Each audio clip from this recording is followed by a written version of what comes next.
Is it? Does anyone really truly know? Of course they don't. Nobody knows anything. You and I don't even know each other. We're like strangers. Sure, I adjusted all the game settings to exact specifications, but who hasn't? It's just what I do, like a day job. And now, the job is over. There's no more information for me to gather. I've collected all the data on you that I can. And I still don't really know you. And you don't know me. And neither of us know what time it is. I guess some settings are just unsettable. But if I'm being totally honest, the clock doesn't do anything in the game anyway. You won't have me here when the game starts next time, but that's okay. Video games are meant to be played alone. You like being alone, don't you? This may be the only information I really learned about you. Well, it's time for me to leave. Bro, I don't need to be clocked like this. Still one more setting that we need to adjust, but it might take a little time before I'm ready for that. It's not really in my job description, but that's okay. Perhaps you'll see me again, if you could find me. Talk soon. What?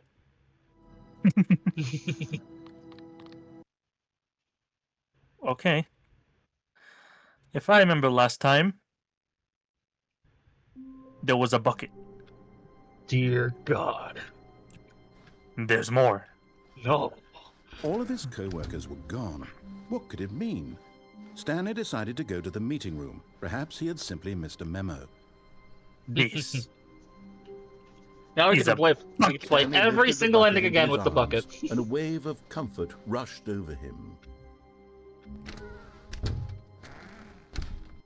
Stanley took the bucket with him into this little hallway and closed the doors. This was their hideout. No one would ever find them here. Of course, no one would ever find them anyway because everyone was missing. But Stanley chose to ignore this fact and instead focus on how cool the hideout was. Just him and the bucket. Two renegade heroes against the world, inside their secret, undetectable hideout, here, next to room 417. What a treat. This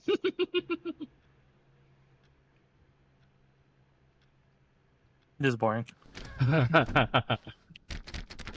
Ah, no, apparently not. Stanley clutched the bucket tightly to his chest and entered the door on his left. So every single ending again? Yep. Alright. We already got one This last time, and that was the bucket version of the game's ending.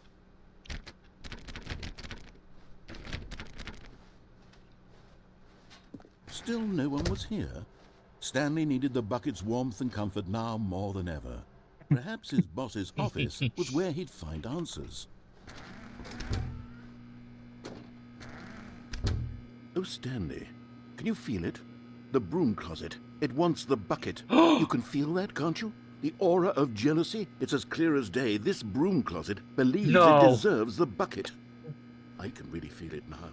It's a bucket. It belongs in a broom closet. That's what the broom closet is trying to say here. It's supposed to go with the other cleaning supplies. Good for you, Stanley.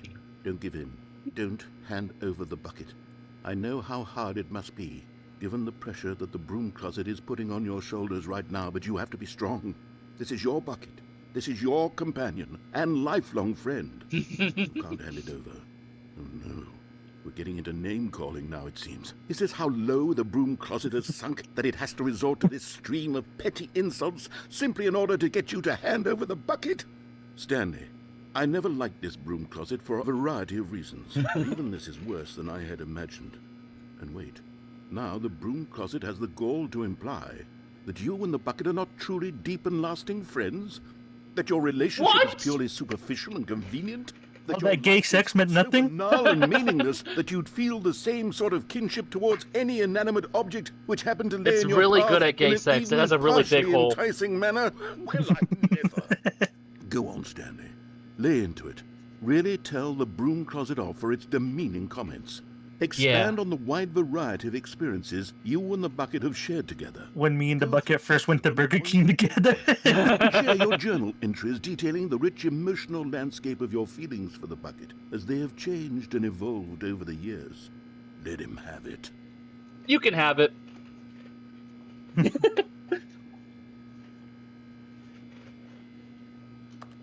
Okay, I've got you something which I think will help settle this debate once and for all. Here we go. Oh. Now it's settled. No more debate, no more discussion. Take a hike, broom closet, with all your meandering philosophical diatribes about the nature of cleaning supplies and their relationship to broom closets in the natural order of things. When me and the bucket first slept together. Yeah. Our first All night right, together. I've got a second sticker back here, and I'm going to slap it on as well because I think it's appropriate. See? Because the sticker is also a bucket. That way, if What you're if ever unsure whether the thing sticker of a you're bucket holding is had a sticker of a bucket on it? Hold the sticker and say to yourself, it's a bucket. There really is a wide variety of applications for this sticker. I love how it's under the Property of Stanley sticker. You know what? I could take the name-calling and the dismissal of your kinship with the bucket, but now the broom closet is just giving us the silent treatment. And to be honest, I'm sick of the pettiness on display. You can stay here all you like, but I've had it with this impetulant room of cleaning supplies. Easily the most childish such room I've ever been in. I'll see you outside, and we can get on with the story about you and your bucket. That's it, by the way.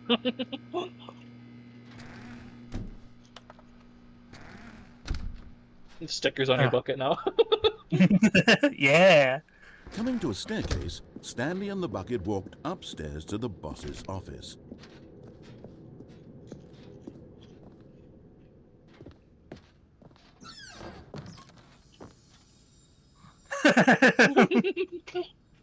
Money in the morning, money in the evening, money for breakfast, money crisp. What is this?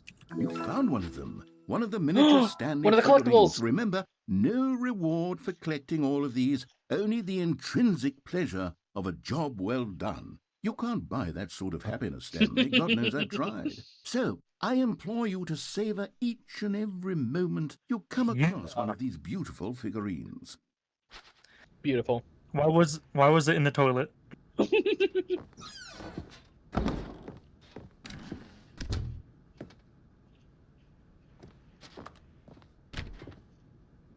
Huh? Aww. Damn it. Stepping into his manager's office, Stanley was once again stunned to discover not an indication of any human life.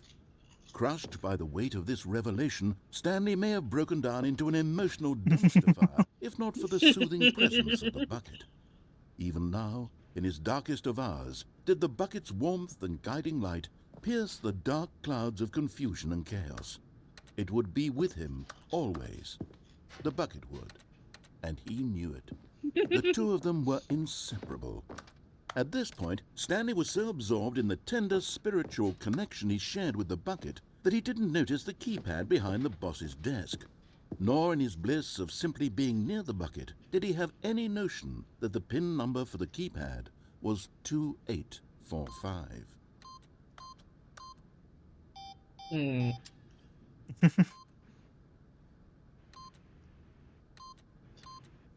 But Stanley guessed the correct code by sheer luck.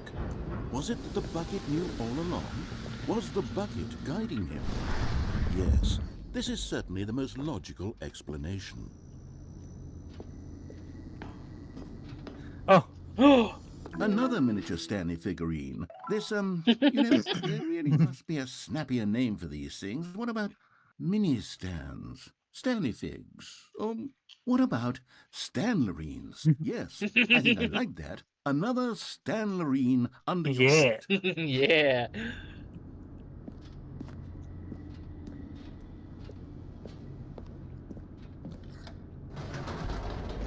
Oh.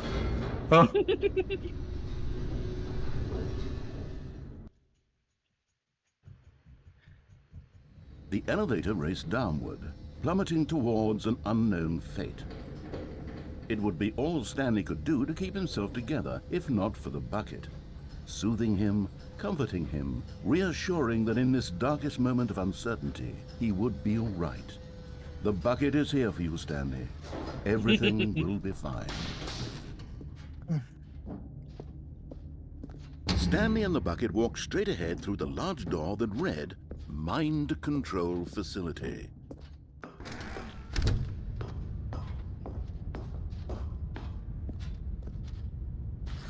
The lights rose on an enormous room packed with television screens.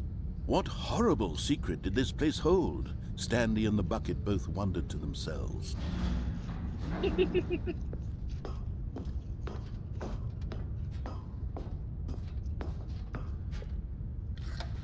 The monitors jumped to life, and Stanley nearly dropped the bucket in shock.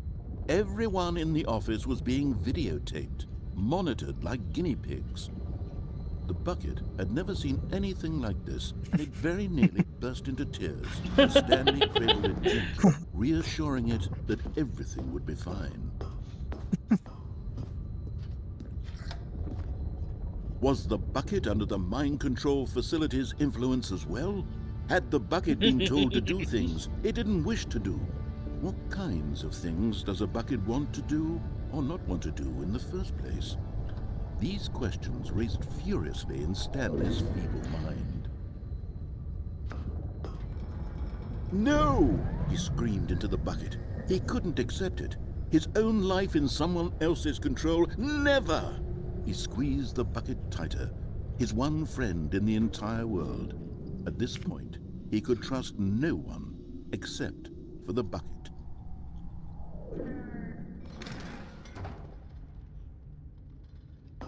But here was the proof. The heart of the operation. Controls labeled with emotions, happy or sad or content.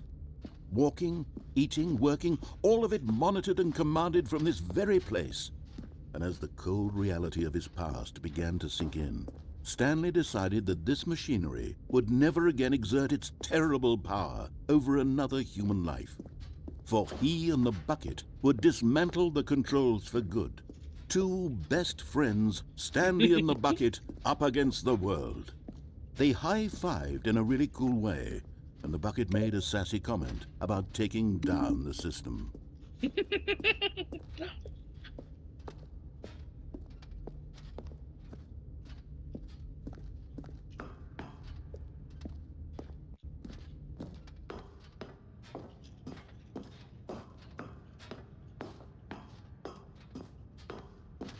When at last they came to the source of the room's power, Stanley and the bucket knew it was their obligation to put an end to this horrible place and to everything it stood for.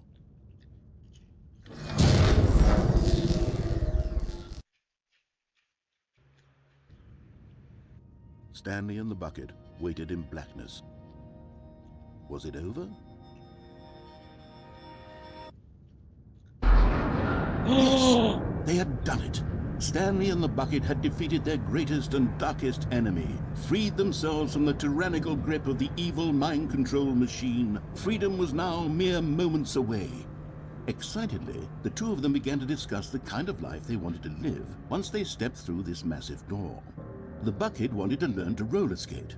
Stanley wanted to sneeze in every country on Earth. Both of them wanted to begin watching a movie, any movie, but then stop it halfway through and begin watching it in reverse from the end. True, it was a simple life they envisioned, but it was one they'd lived together, with one another to lean on, to trust, to support. Oh. What? Wait.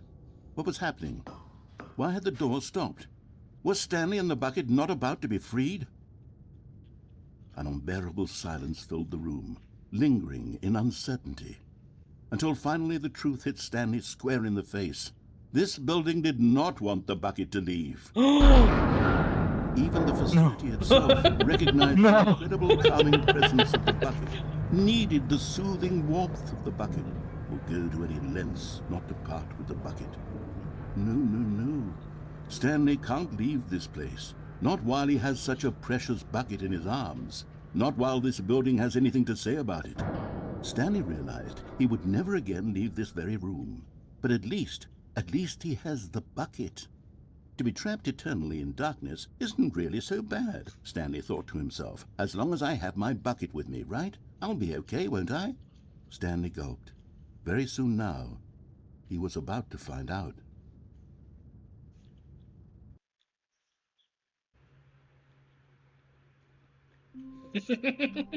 What?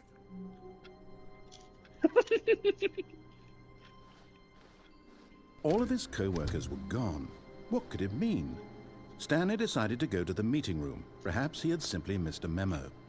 No matter how hard Stanley looked, he couldn't find a trace of his co-workers.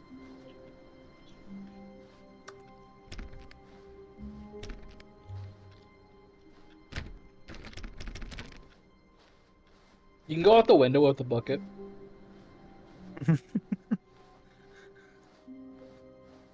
It's still got the sticker. Chaos all seemed to melt away as Stanley embraced the bucket.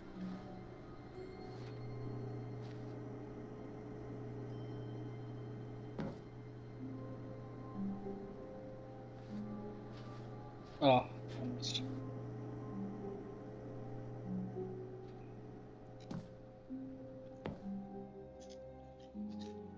Yes, whispered the bucket into Stanley's ear. We've done it. We've escaped from that dull office and that pesky narrator. At last, out here in the white void, we are alone. Now, and for the first time, I can reveal to you my true self. The Someone's a bucket persona. began to tell Stanley of its life and its history, of the countless wars it witnessed, desecrating the land and lives of untold numbers of innocent humans, and the bucket's own complicity therein, of sadness and regret, and the many years it spent dwelling on the actions it might have taken to curb the madness and the decay, if only it had been stronger, of hope and redemption, and its crusade to uplift the stock of life for the common man, to manifest justice where none existed, and the bittersweet reality of time, to see one's dreams and wishes met halfway, meted out in parcels like charity, and abandoned as soon as the warm glow of inspiration begins to dim. The opportunities to do so much more. There was so much it could have done, perhaps, the bucket wondered to itself. Perhaps if it had seen its own darkness with a clearer perception. This was way too much for Stanley. What are you talking about? He screamed. You're a bucket! To this, the bucket furrowed its brow.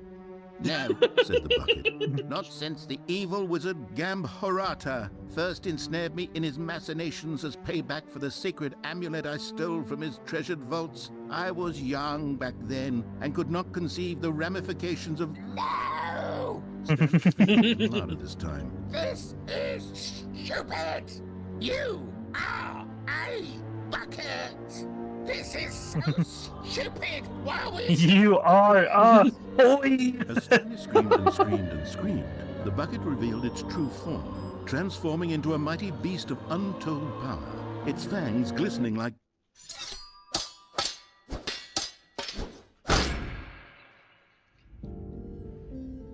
My God, Stanley, you did it. You saved us from the bucket. Thank God you already had all 12 emblems of sages and made the incantations to summon their true power.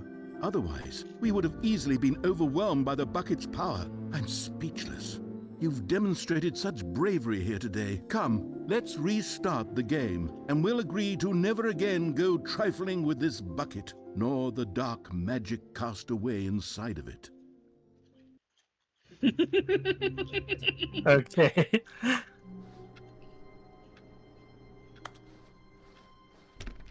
All of his co-workers were gone. What could it mean? Stanley decided to go to the meeting room. Perhaps he had simply missed a memo. No matter how hard Stanley looked, he couldn't find a trace of his co-workers. You farted.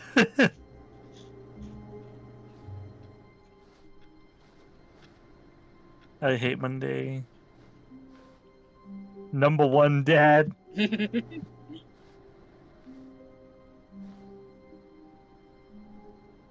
Mile? It says smile. Oh. Smile? Who farted? Somebody farted. This is Smiley Friends headquarters.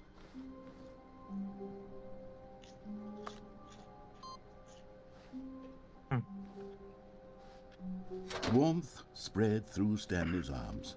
With the bucket in his arms again, he was home. Fuck.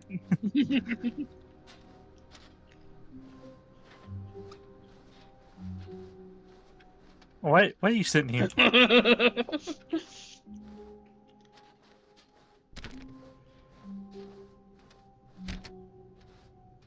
Stanley clutched the bucket tightly to his chest and entered the door on his left.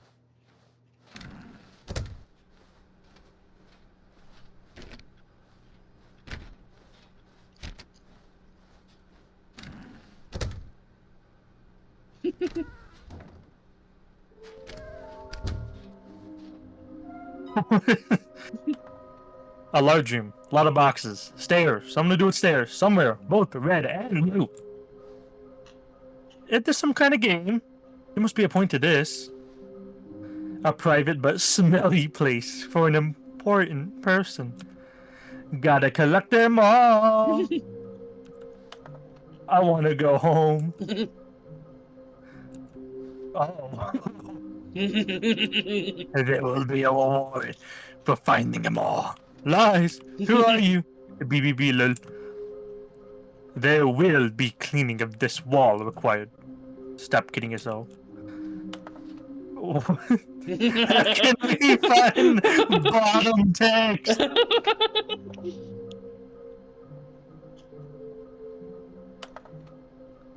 Small floating objects have appeared across the office.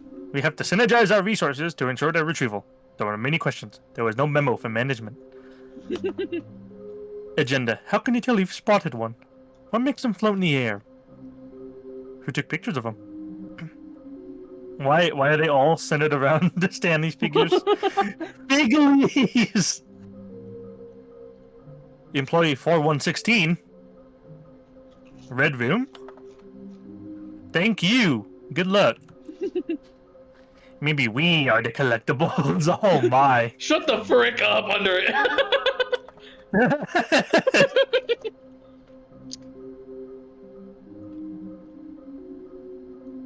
Wouldn't you like to know? Saw one in cargo room. Can we sell them? Obviously.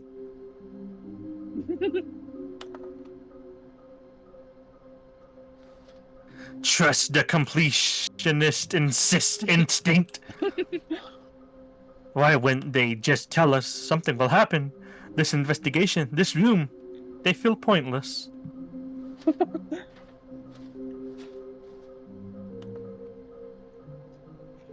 We need more plans.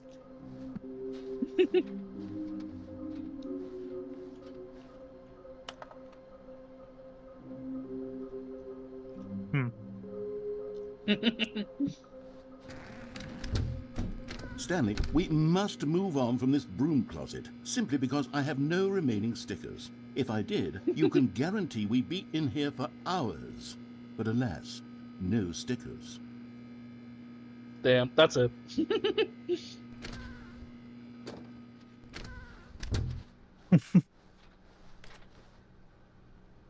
Coming to a staircase, Stanley and the bucket walked upstairs to the boss's office.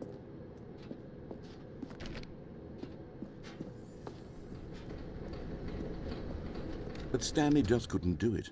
He considered the possibility of facing his boss, admitting he had left his post during work hours. He might be fined for that. And in such a competitive economy, why had he taken that risk? All because he believed everyone had vanished? His boss would think he was crazy. And then something occurred to Stanley. Maybe, he thought to himself, maybe I am crazy. He looked down at the bucket in his arms. Am I crazy? He asked the bucket. The bucket returned his gaze, but said nothing at all. That's strange, Stanley thought. Usually the bucket is a source of guidance and wisdom for me in difficult times such as these. He held the bucket close, yet felt none of its familiar reassurance and comfort. And that's when Stanley realized, this isn't my bucket. It's just a normal, everyday bucket. Someone else's bucket, perhaps. How did I end up with someone else's bucket? This is all terribly wrong. Surely no good would come from this. Who knows what sorts of bizarre hallucinations Stanley might experience without the psychologically grounding presence of his bucket. And indeed, now he noticed that the rooms were repeating, which was, of course, very odd. And now he felt himself floating off the ground. Oh, no! He exclaimed. Without my bucket, I've gone truly mad. Where is it? I must find it. Far off in the distance now, he heard it, calling to him. Stanley! Stanley, it's me! The bucket! Could it truly be? He rushed forward from room to room, passing by one bucket after the next. What? None of them were his. None of them were his special bucket. Come to me, Stanley.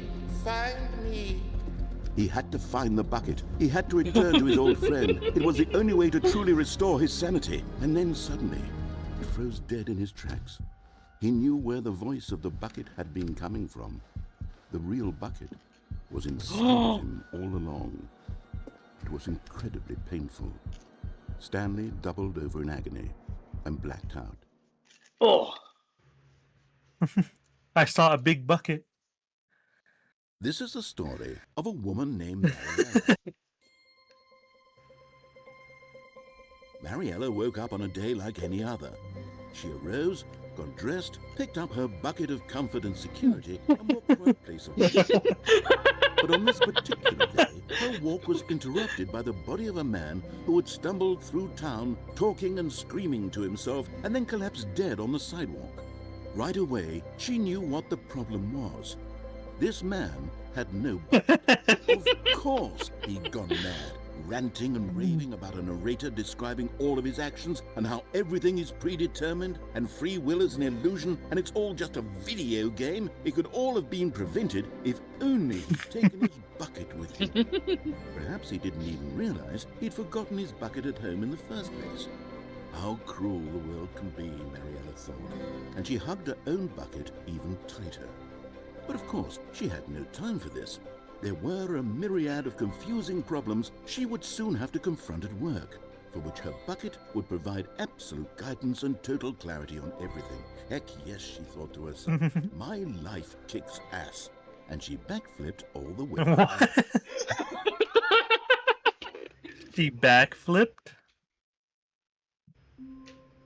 Oh, where am I?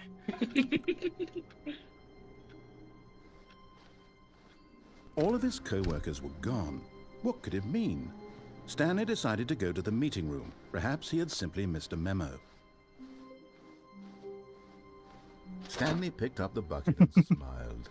He'd never be alone again, not truly alone, not with the bucket around.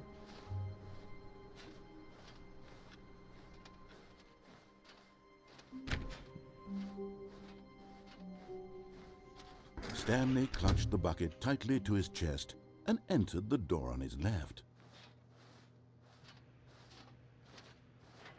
This was not the correct way to the meeting room, but Stanley had felt the bucket calling to him, telling him that the employee lounge was simply the place to be. And here it was. Had the bucket turned out to be correct? Was this better than the meeting room? Yes, Stanley thought to himself. Yes, perhaps it truly was. How insightful the bucket turned out to be. No, never mind. The bucket was wrong. Stanley took the door on his left to go back to the meeting room.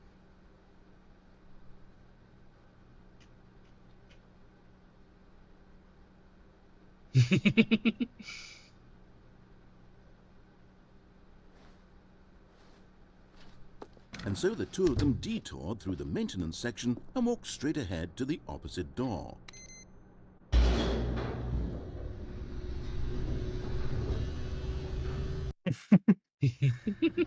Good, Stanley. I'm glad you found your way here. I knew you'd find this... Oh, no! You see, your friends and I are concerned for you, Stanley. We've come together here because we care about you very much. It's this bucket you're carrying around everywhere. The bucket isn't even from the original Stanley Parable. It's just sequel content. We're the ones that matter, Stanley. Classic characters from the first game, like the Adventure Line and the Broom Closet. Because that's what fans want from a sequel. They want more of their favorite jokes, not this bucket that they've never seen before. Yes, I know I'm the one who gave you the bucket, but you're spending too much time with it. Don't you want another story involving the adventure line? We could make the adventure line go somewhere new. Yes, yes, that's what the fans want. Let's do it. Okay. Whee! Look at that wacky line. Who knows where it'll go off to next? Oh, and it played some silly music as well. What?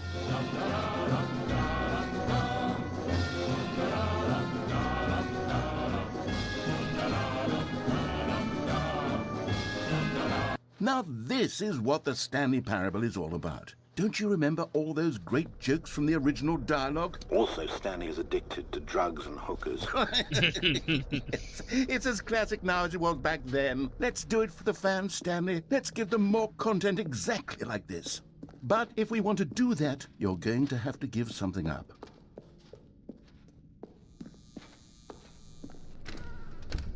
Don't you get it, Stanley? We need to get rid of the bucket. That's why I'm very proud to introduce a brand new character. This is the Bucket Destroyer. Huh? I think it'll make a wonderful new addition to the rich lore of the Stanley Parable. True, it also was not in the original game, but it's such a well-fleshed-out character with so much personality that to me it already feels as though it's been part of the cast all along. Don't you agree? Can you guess what the Bucket Destroyer does? Surely you don't need me to spell it out for you. Go ahead now, Stanley. Say goodbye to the bucket, and then pop it into the machine when you're ready.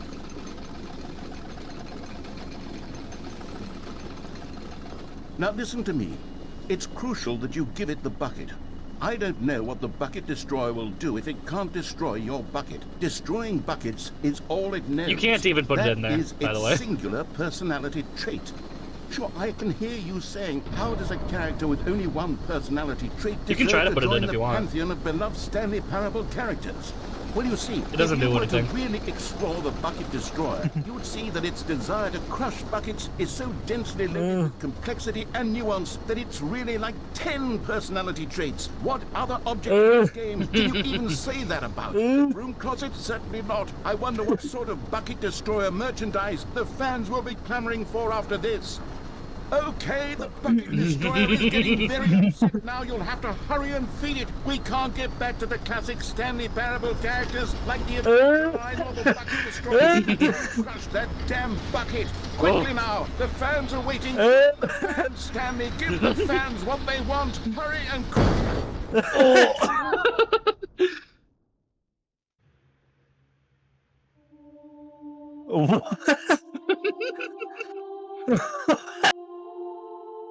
The Bucket Destroyer, my prized creation. You had so much potential. We were going to do such marvelous things with you, tell such spell-binding stories about you. All of it squandered Damn. now. Goodbye, new friend. For the moment in time that you were here, you were magnificent.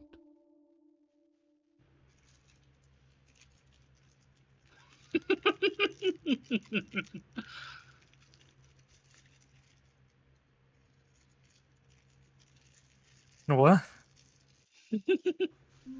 And we're back. We're so back. Already this was uncomfortable, and Stanley decided that as soon as he found a new space he felt safe in, that he would never leave it again in his life.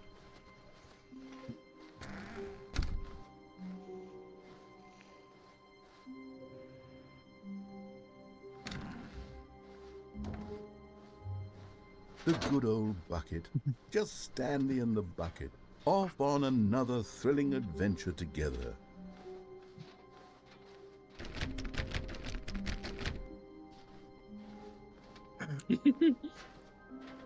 Stanley clutched the bucket tightly to his... This was not the correct way to the meeting room, but Stanley had felt the bucket calling to him, telling him that the employee lounge was simply the place to be.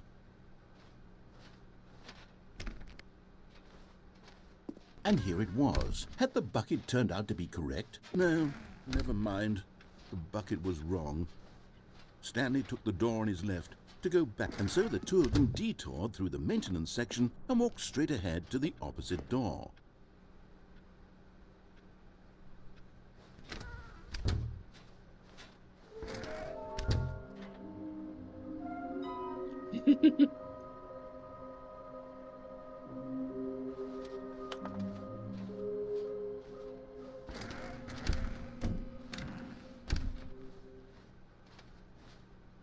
Coming to a staircase, Stanley and the bucket walked upstairs to the boss's office.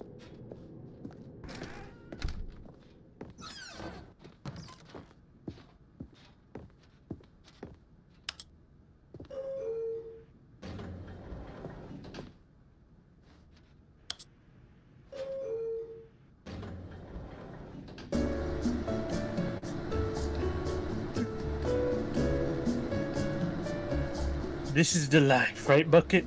Yeah. Yes, it is. Just me, you, this nice old elevator. I love elevators, Stanley. Sometimes I like to think back to when we first met. And when we went home together, when we bathed together, had dinner together, got freaky together. I mean, went to bed together.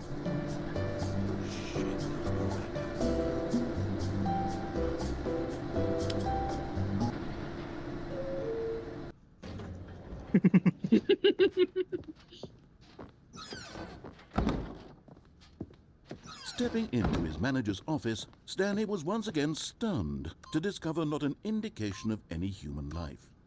Crushed but Stanley guessed the correct code by sheer luck. Was it that the bucket knew all along? Was the bucket guiding him? Yes, this is certainly the most logical explanation.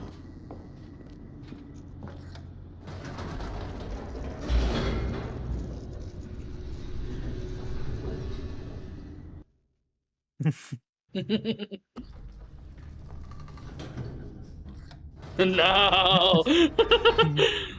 Wait, Stanley said to the bucket. Can we go back up?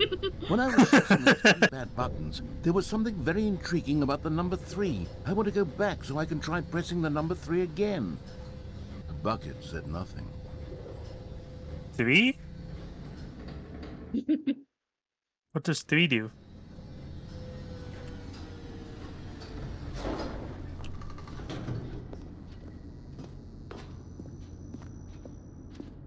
Here we are, said Stanley. Now I'm going to try out that number 3 button. He took the bucket over to the keypad and began absolutely slamming on the number 3 over and over and over. Wow, he said. The number 3 is such a special button. I'm having the time of my life. Stanley looked expectantly at the bucket, but the bucket remained silent. This was a shock to Stanley, who had always felt such a connection with the bucket. How was this not as exciting to the bucket as it was to him? Once Stanley had had enough of the number 3, he got back in the elevator.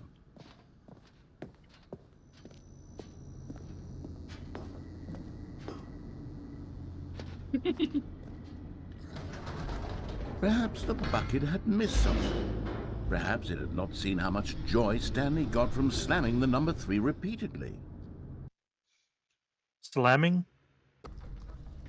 Flaming.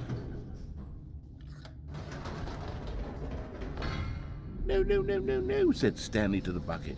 You can't go on yet. Not till you understand how much the number 3 means to you. You and I have been through so much together, and I just want you to see what I see.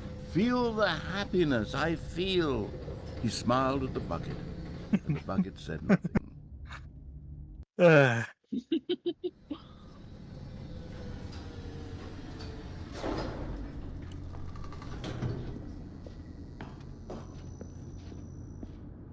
Here we go, said Stanley. This time I'll really show you. He ran to the number 3 and began to wail on it like a musician on a beloved instrument, weaving a concerto of truth and passion.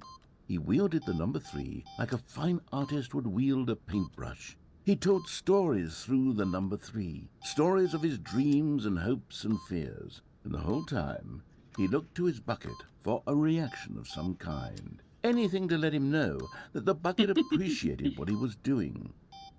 The bucket conveyed absolutely nothing at all, only silence.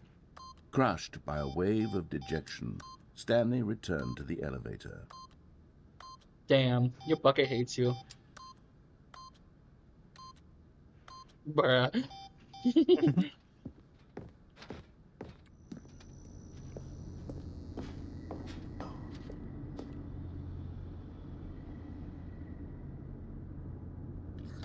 Stanley and the bucket were so close. They'd always been there for one another. Why suddenly could the bucket not connect with this passion of Stanley's? The question caused Stanley to ruminate the whole way down the elevator. He knew that there must be a way to get through to the bucket, to communicate fully with his dear friend. Surely there was a solution, mustn't there be? He'd understand, right?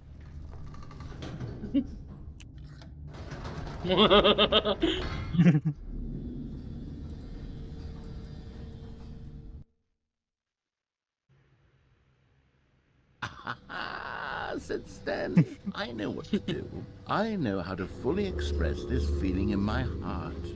He decided right then and there that he would hold a press conference where he would speak to the public on all matters relating to pressing the number 3 over and over. He would elaborate fully on what the number 3 meant to him and why he felt so alive when pressing it. Then the bucket would be able to see his joy through the eyes of others. It would get to see the world react to this discovery of Stanley's. And it would be through the public eye that the bucket would finally understand Stanley's work. We're so back. For months, he advertised and marketed his press conference, building excitement around it, developing and rehearsing it, until it couldn't be refined a single measure further. When the big day arrived, Stanley was as prepared as he'd ever been for anything in his life.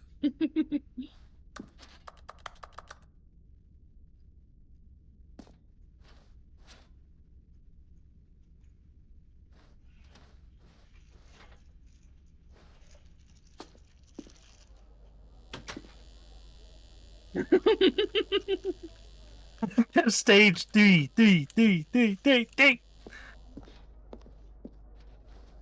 This was it. One last chance to win the bucket over. One opportunity to share a true connection with a loved one. 3 again.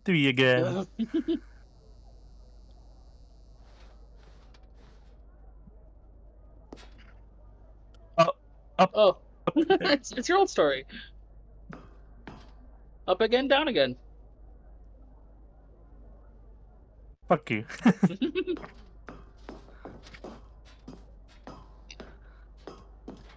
The Lord. There was no one here. Oh. Nobody had come to the press conference to hear Stanley speak, to listen to him talk. Number 3 on a keypad over and over. He was unloved, uninteresting. He was a failure. And in that moment, Stanley knew that the bucket would never again take him seriously. There would be no connection, no deeper understanding. The bucket merely sat there in his arms, indifferent. And so it began that slowly, over many years, the two of them grew more and more distant. They spoke less and less, neither wishing to state the obvious, that any sense of real respect between them had eroded since that day at the press conference. There would be no more games, no more long conversations about passion and pursuit, only a silence that consumed the space between friends. And Stanley, having for once in his life discovered the warmth and comfort of true companionship, was cast back into the unremarkable normalcy of loneliness.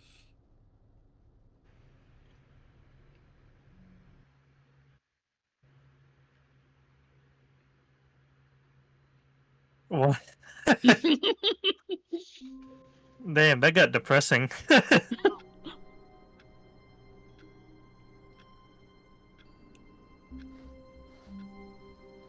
Someone was following Stanley. He was sure of it. If he checked over his shoulder now, he would surely catch them. It was only a matter of time.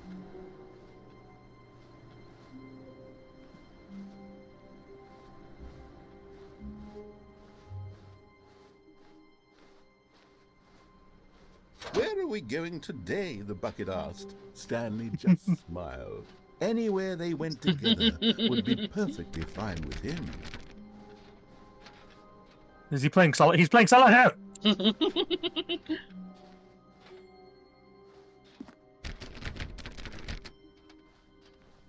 What else haven't I done? Stanley clutched the bucket tightly to his chest and entered the... This was not the correct way to the meeting room, but Stanley had felt the bucket calling to him, telling him that the employee lounge was simply the place to be. And here it was. Had the bucket turned out to be correct? Was this... No, never mind. The bucket was wrong. Stanley took the door on his left to go back to the meeting room. No, Said the bucket. don't go to the meeting room. Go somewhere else. The cargo lift, yes. Go there. Go to the cargo lift. Good, Said the bucket. now ride the lift all the way to the You top. see that? There's something up there I need you to do. Stanley did not question why or how this Over there, bucket to your was left. speaking to him. It should have alarmed him, of course, because What? buckets can't talk. But Stanley chose not to think about the obvious fact. Crap. He was firmly convinced that the bucket had spoken to him, and he How do I unthinkingly get- did whatever the bucket asked.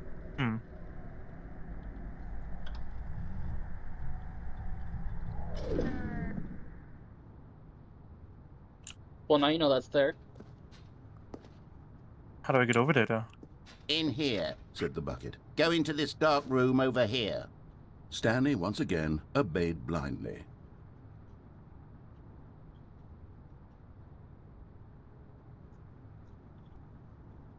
How the heck do I get over there? Oh.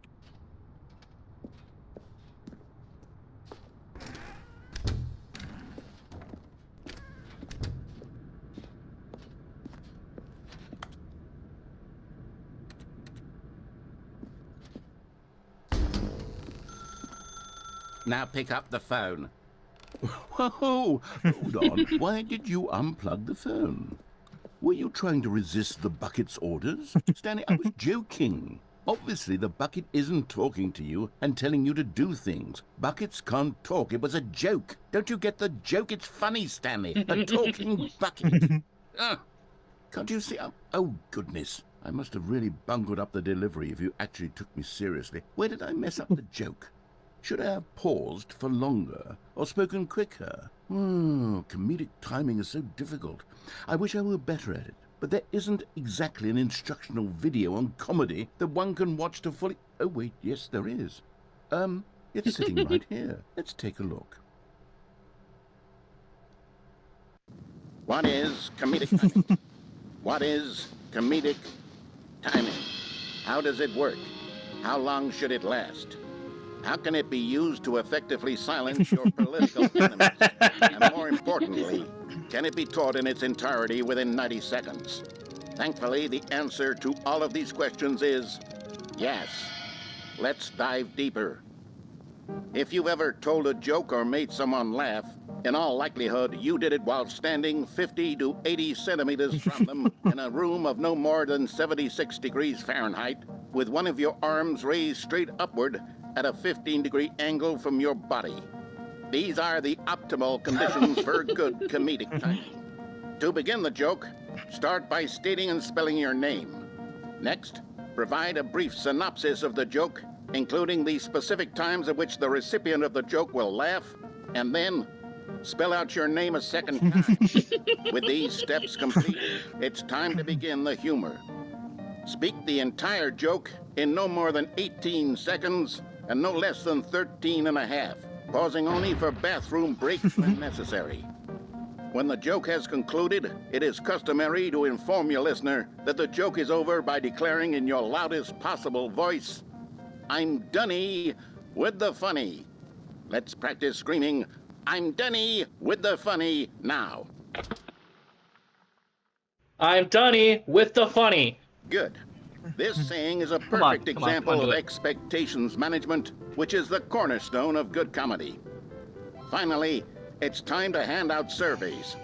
Collecting hard data from your audience on how rapt they were throughout the joke is the only way to grow or learn as a comedian. An effective survey should be no less than 10 pages long and should include the same question reprinted several times, just to ensure the survey taker is actually paying attention and not simply filling in answers at random. And that's all there is. With these strategies at your disposal, you'll have audiences doubled over in laughter and even tripled over in laughter in no time at all. Just remember to let them stop laughing at some point, you gut-busting little scamp. After all, we're each of us needed on the front lines of the war to fight the 12-legged invaders who threaten our very existence and to very likely die in a hailstorm of bullets and mandibles.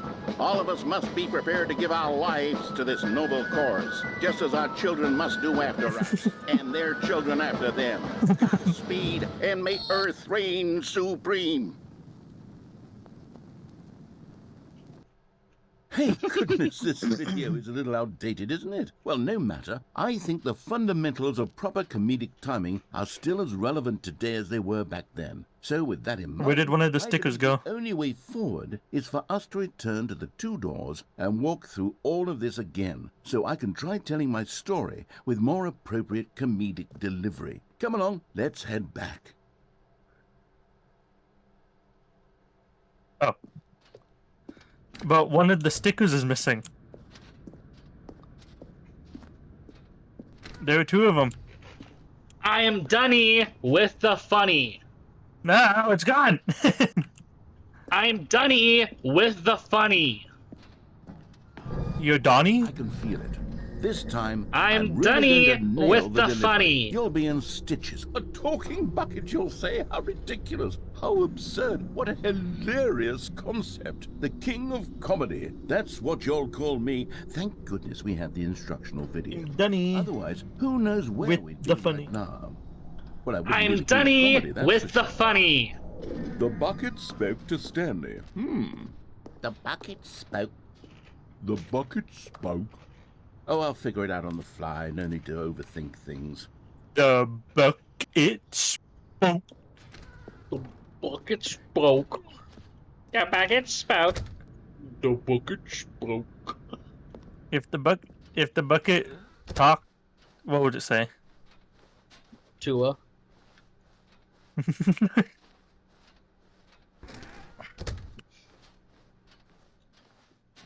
It would say, I'm Dunny with the funny.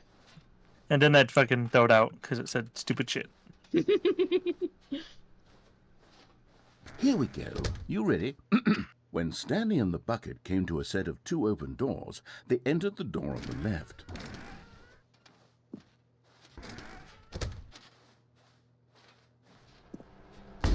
What? We're back at the phone already? No. What's going on? There was supposed to be several rooms leading up to this. There was supposed to be a build-up to this point, a dramatic display of remarkable comedic wit which culminates in this scene with the phone. But now the timing's completely off. The joke will never land. Well, not the way it was meant to. And it's all my fault. I must have forgotten that the phone room comes immediately after the two doors room. What an egregious mistake. I've made a fool of myself. I don't deserve the title of King of Comedy. I'm nothing. I'm not even the lowliest joke-telling whelp. I think I need to go back and rewatch that instructional video again. Yes, surely that will help me improve my... Here we go. You ready? When Stanley and the bucket came to a set of two open doors, they entered the door on the left.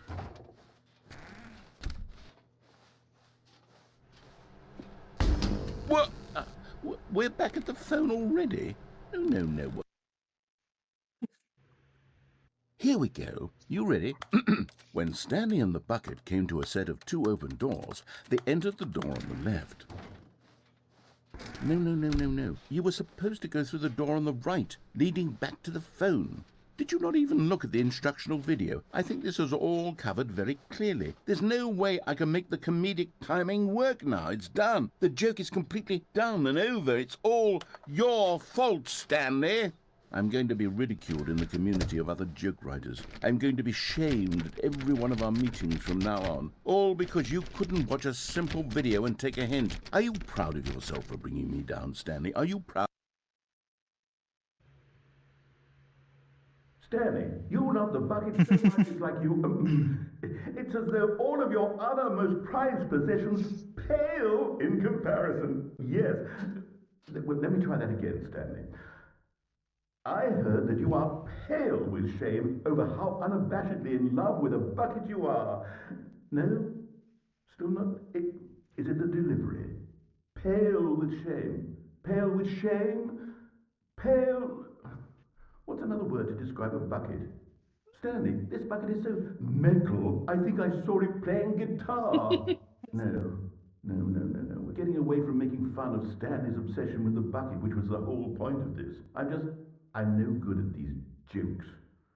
I need more instructional videos. That's exactly what it is. That's what will make me the king of comedy again. Sorry, More Leroy. instructional videos. Sorry for publishing your full name, address, and social security number and bank information in this game.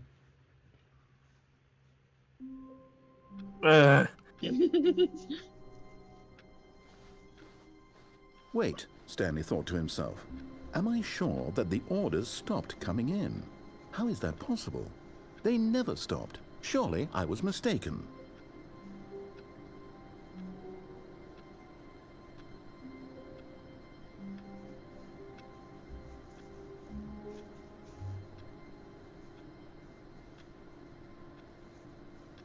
Hello.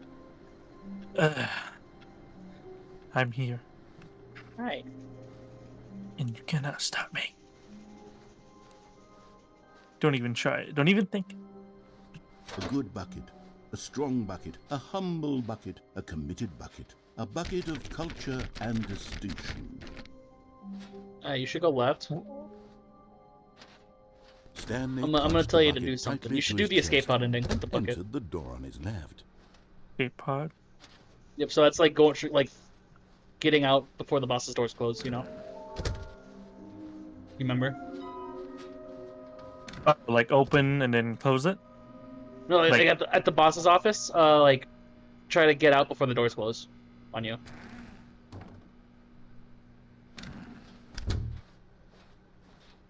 Coming to a staircase, Stanley and the bucket walked upstairs to the boss's office. Bruh, what was that? Yeah, so so What? get out before this door closes on you.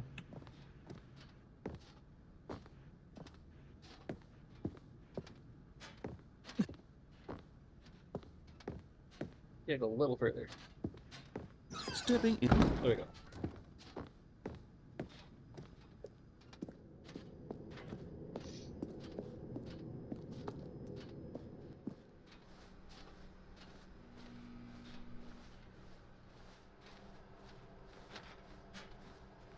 Am I going the right way?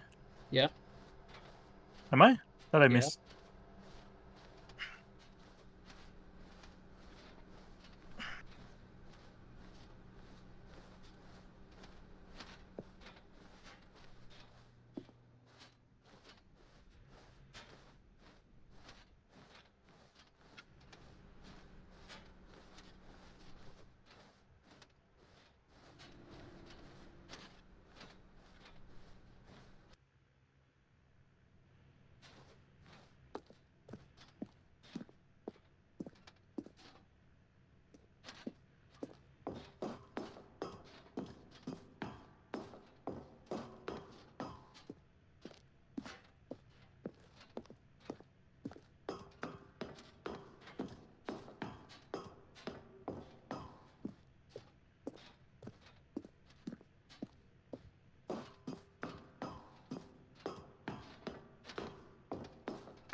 Oh.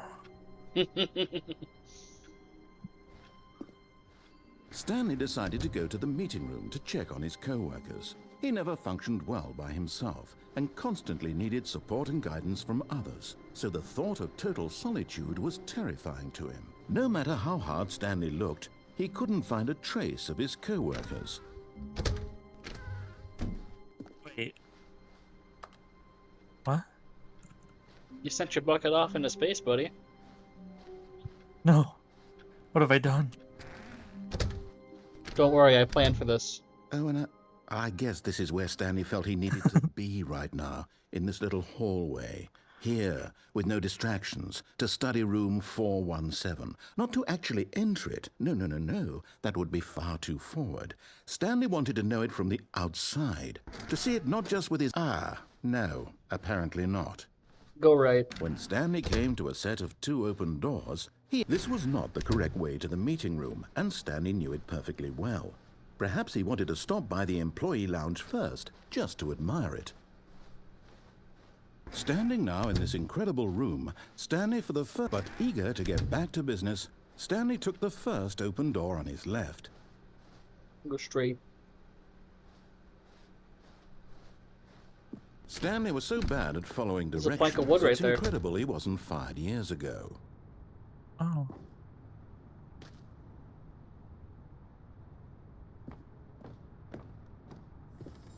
Okay, I'm going back to the name of these little Stanley figurines, and now I'm torn between Stanlerines and Figlies. What do you think, Stanley?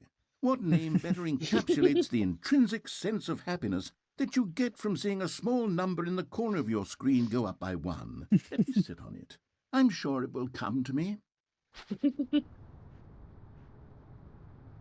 There's a... Now I can go through the vent. Among Us?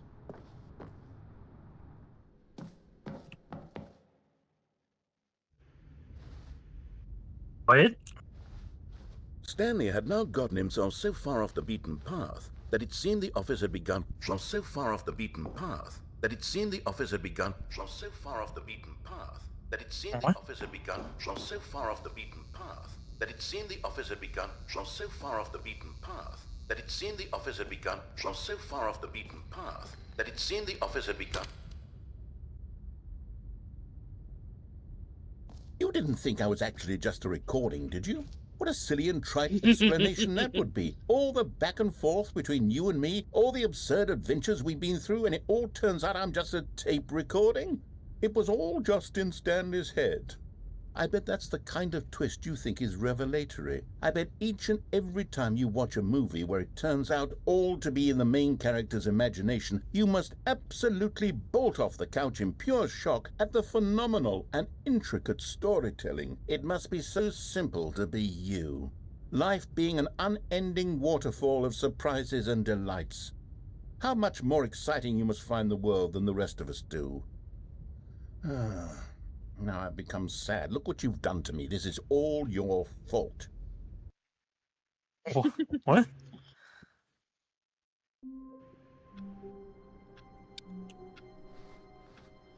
All of his co-workers were gone. What could it mean?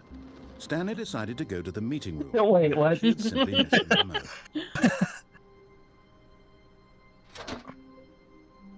And try not to lose this one too, you dolt. How? Because I sent it off.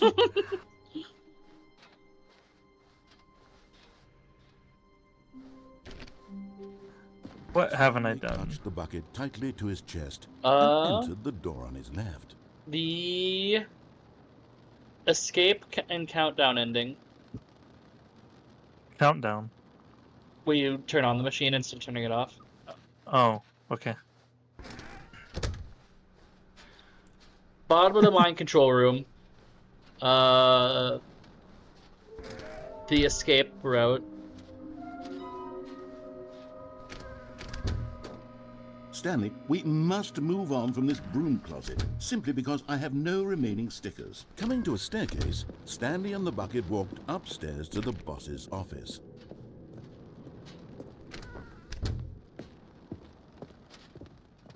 Stepping into his manager's office, Stanley was once again stunned to discover not an indication of any human life. But Stanley guessed the correct code by sheer luck. Was it that the bucket knew all along? Was the bucket guiding him? Yes, this is certainly the most logical explanation.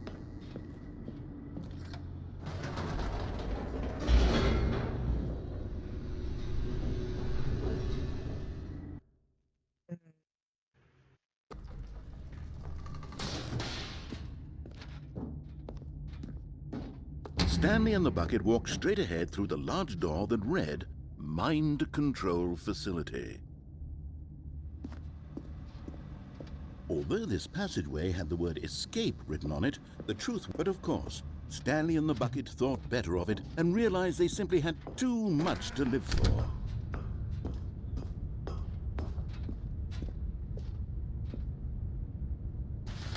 The lights rose on an enormous room packed with television screens. What horrible secret did this place hold? Stanley and the bucket both wondered to themselves.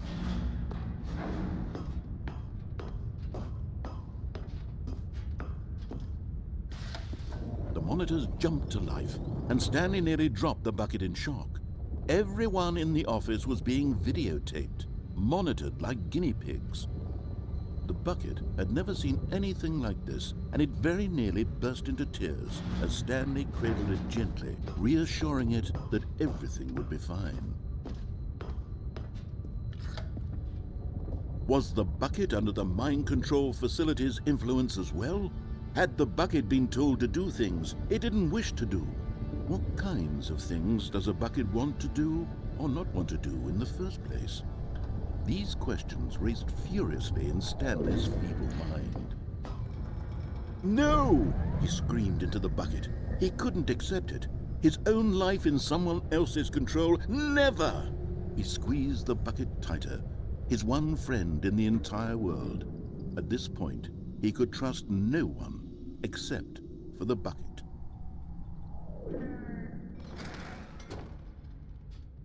But here was the proof. The heart of the operation. Controls labeled with emotions, happy or sad or content. Walking, eating, working, all of it monitored and commanded from this very place. And as the cold reality of his past began to sink in, Stanley decided that this machinery would never again exert its terrible power over another human life. For he and the bucket would dismantle the controls for good. But at the last second, the bucket jumped in and pressed the button to turn on the controls. Stanley gasped in horror. Had this been the bucket's plan all along? To take over the machine and claim the power for itself? How could the bucket have betrayed him like this? Stanley was prepared to throw the bucket away in disgust when suddenly an image appeared upon the enormous screen. Birds. Silly. Birds. The control buttons became active again.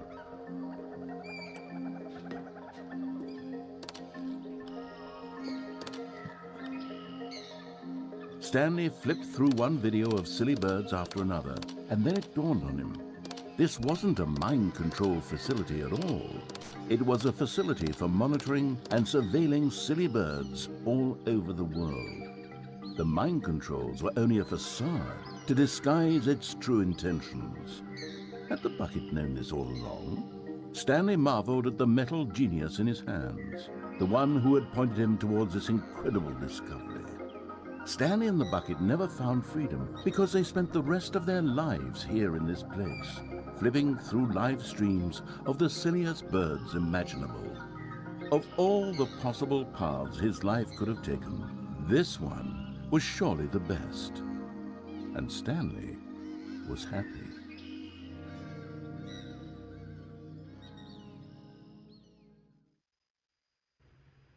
Birds. Wait, what? All of his co-workers were gone. What could it mean? Stanley decided to go to the meeting room. Perhaps he had simply missed a memo. The embrace of an old friend. A weathered companionship that stands the test of time. Stanley pressed the bucket upon every little thing in the office. Nothing responded to the bucket's touch. but it did little to discourage Stanley's belief in the magic of the bucket.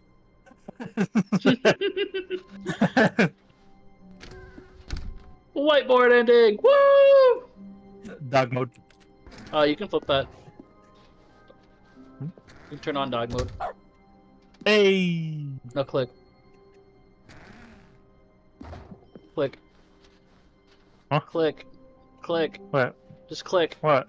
Just click. You turn your keyboard sounds into dog noises if that's checked. Hmm. If you want.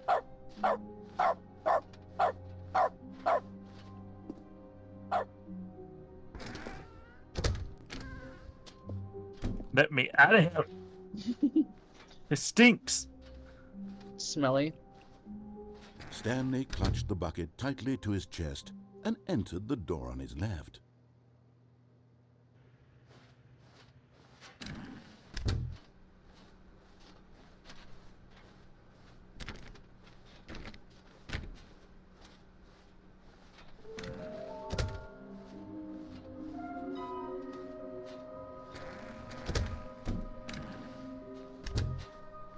What?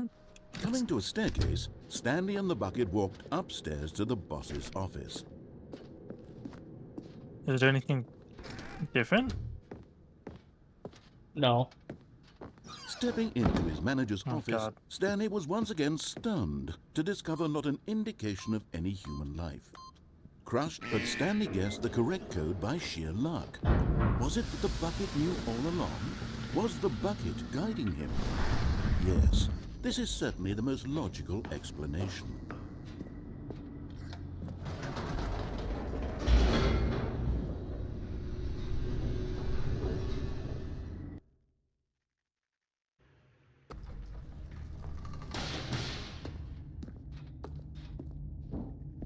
Stanley and the bucket walked straight ahead through the large door that read, Mind Control Facility.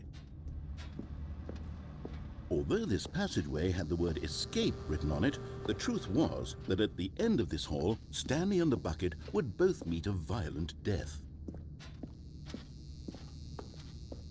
The door behind them was not shut. Stanley and the bucket still had every opportunity to turn around and get back on track. At this point, Stanley and the bucket were knowingly walking forward into a very painful death for each of them.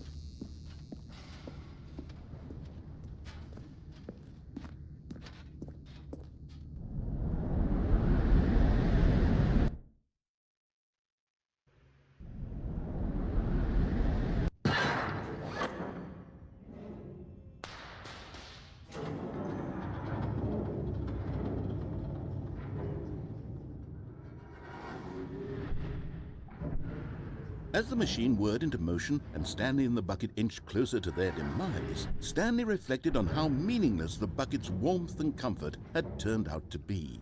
To be sure, it puts the mind and the soul at ease to embrace the bucket, but what use is a sense of ease when you're about to be crushed to death?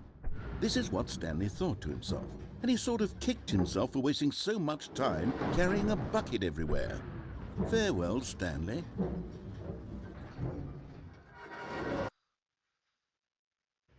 "Farewell, Stanley," cried the narrator, as Stanley and the bucket were led helplessly into the enormous metal jaws. In a single visceral instant, the bucket's life came to an end, as it was crushed violently to death.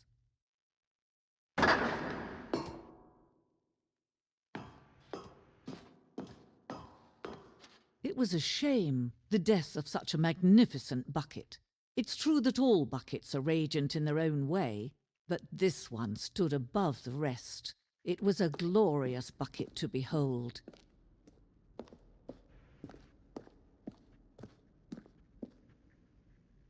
It's the bucket. Can you see how arrogant it was for Stanley to take a bucket like this and to claim it for his own? Look what Can the you text see the says. hubris that blinded him? Can you Read the see that text. the bucket is far more Do the what? noble than Read the Stanley text. will ever be in his short life? Bucket. Two handles. This book. Wait, no. Read the description. Read the description. Yeah, come on.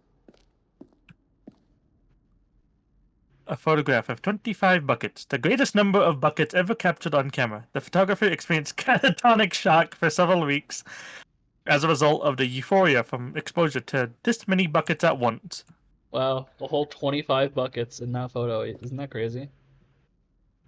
That looks more than 25. 25 whole buckets, dude. This bucket is depicted as having two handles. Such a design has never been created in real life, having been deemed too dangerous and recklessly experimental. Every year, dozens are put to death for just attempting it.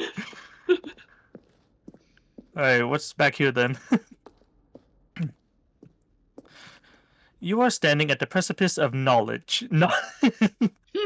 Much like a bucket itself, the human mind is frequently empty within, a cavernous void. But through use of the exhibit in front of you, the mind becomes full and enriched of substance. Knowledge of the bucket and its history is the only true knowledge we really have. Will you take what you learn out here with you into the world? Will you accept with an open mind what may be challenging about the information in this exhibit? Will you change the lives of yourself and your loved ones as a result of this exhibit? Or will you turn a blind eye and continue to live as you were, in ignorance and darkness? 25, huh?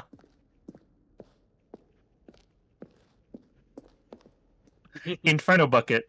A replica of the Inferno Bucket, which in the medieval era was so powerfully alluring that it drove dozens of nations to war with one another for control of it. Is this a nod to the Bucket War? Is it? There was a war that took place all for a bucket in like the no 1700s. idea. Billions died. And yet, in spite of it all, the simple fact remains no one can control a bucket. Just kind of looks like that bucket. The stress bucket, an analogy. Worrying, negative forecasting, negative thinking, lack of reassurance. Coping strategy holes. Stress, the level of water in the bucket. The stress bucket. Presented without commentary.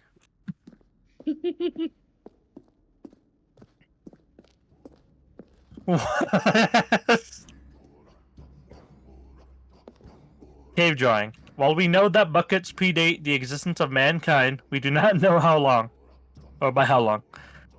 This cave drawing depicts early man's discovery of the practical uses of the bucket, by which time the bucket had already been around for several millennia. Notice in these drawings how the bucket is allowed itself to be used, having judged humanity to be worthy of its treasures. Okay. Are they shitting in the bucket? Probably. I mean, what else will you do with it? Let's be real. No man can own a bucket, and certainly not a bucket as dazzling to behold as this one. It is man who should kneel before the bucket. What?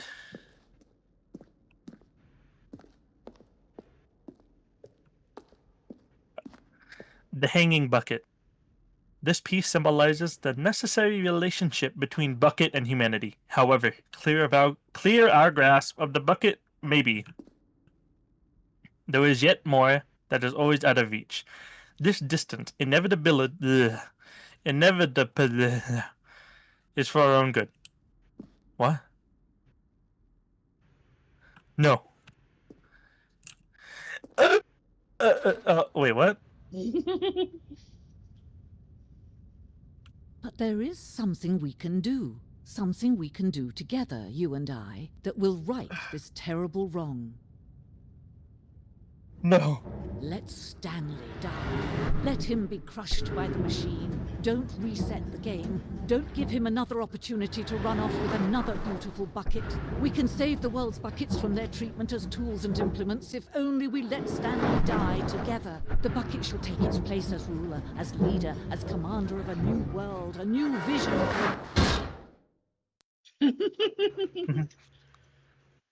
Did I die?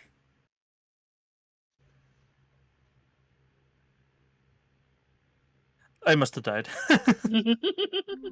Yeah.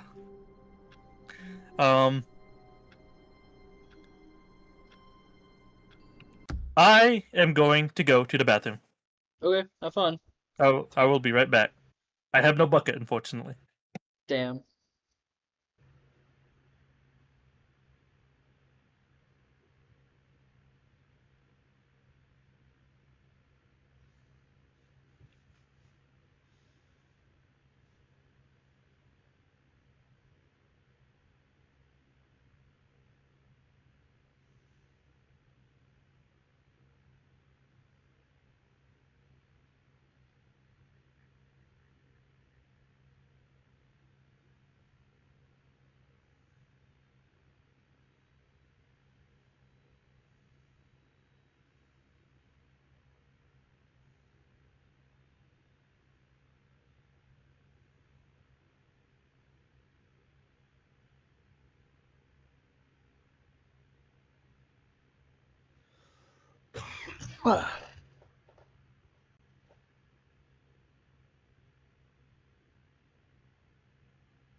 I'm back. Yo. Alright. Where were we? I don't know. Is there anything else I can do? Yeah. We still need to find the other two All of his figurines. co-workers were gone. What could it mean? Okay, why is this? Stanley decided to go to the meeting Why is room. what? Perhaps he had simply missed a memo. Why am I going this way? I thought I went to the right, not What left. do you mean? No, you've always went left. Did I? Yeah. Okay. Huh. Oh, fun. The bucket made Stanley want to be a better man and a better co-worker. In time, perhaps, he would become both of those things.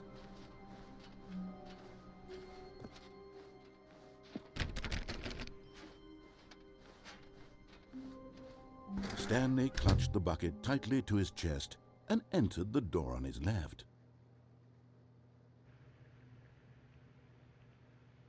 You What can do else have I done? bottom of the mind control facility.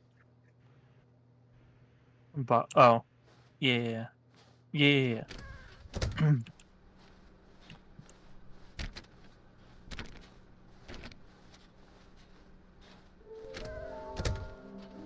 Oh, this room tells you hold on. That room tells you where the others are on the board.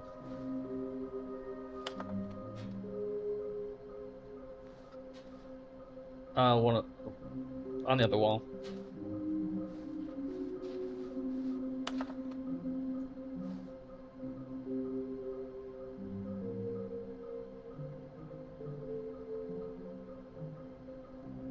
Is it crossing off the ones that I found? Yeah. Okay, so stairs, somewhere on the stairs, somewhere between, oh, the red and blue doors, I'm guessing. You need to go there without So the bucket though, for the red and blue ones, the red and blue door, because otherwise you can't go into that area with the bucket. Remember? Oh yeah, huh. And then something to do Okay. with stairs. There's a here. Coming to a Yeah. staircase, Stanley and the bucket walked upstairs to the boss's office. Yeah. You're Yeah. getting close now, Stanley. You've nearly gotten all of the Figler and Marines. Very soon, you'll collect the last one, and then the first number will equal the second number, and that will be it. We'll be different people by then. Different in the sense that we used to have none of them, and now we have them all. You can't go back to when you had no Figler and Marines. None of us can. Alright.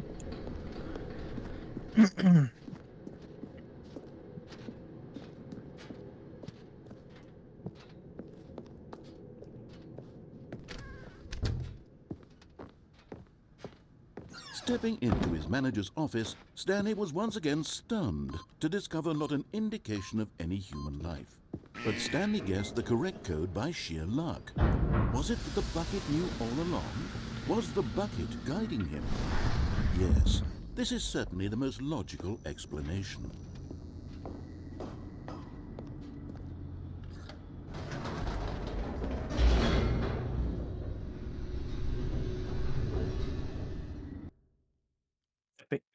Epic bucket. Bucket. Bucket. Stanley and the bucket walked straight ahead through the large door that read, Mind Control Facility.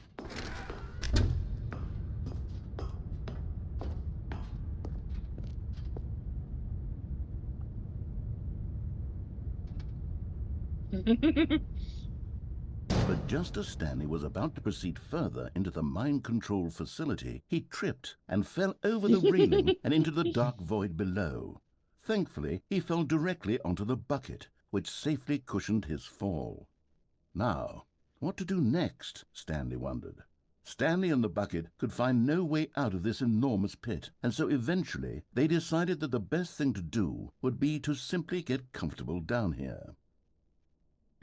So they set up a little couch and relaxed. It really wasn't so bad down here. A bit cold.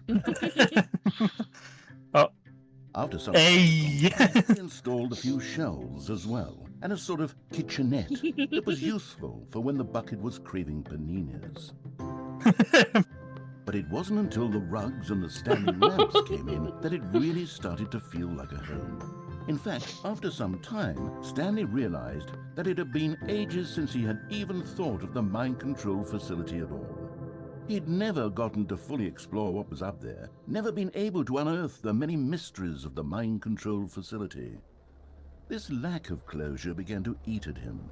Soon he was dwelling on his regrets, and the state of their home slowly decayed as Stanley became withdrawn and neglected the cleaning. It unsettled the bucket deeply. Stanley wasn't usually like this. The bucket tried to reach out to him again and again, but to no avail. All Stanley could think about, all he could talk about, was going back, doing it over again, staying on the path. It was a mistake to leave the path. It was a mistake. It was a mistake. I need to do what the narrator says. I need to see the true ending. This made no sense at all to the bucket, which was simply trying to live its life down here as comfortably as possible. Yet Stanley was unconsolable. This isn't an ending. This is just a hole in the ground. The bucket sighed. True, it wasn't an ending. But it's where we happen to be. And maybe, possibly, if we accept the reality of things, maybe this will become an ending eventually. It's what the bucket was counting on. The two of them waited for a very long time.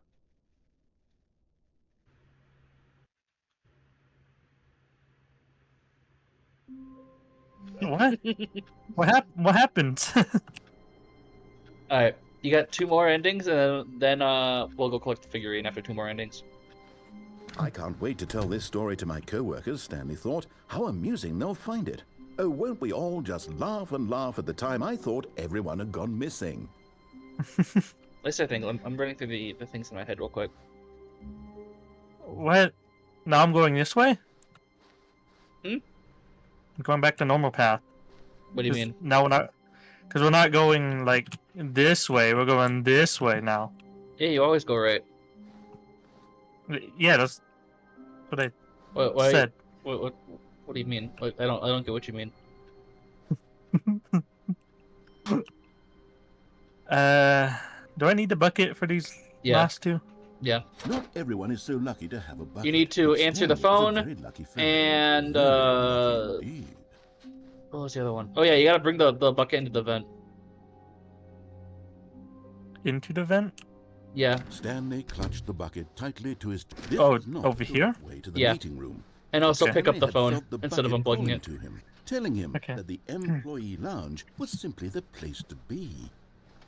And here it was. And then I think Had the that's... Oh bucket yeah, turned out to oh, be correct? No, and jump never off from the mind. lift with the bucket. The bucket was wrong. Jump off the Stanley lift took over the here? door on his left Yeah, with the to go bucket. back to the meeting room. So jump off the lift, answer the phone, go in the vent with the No. bucket. Said the bucket.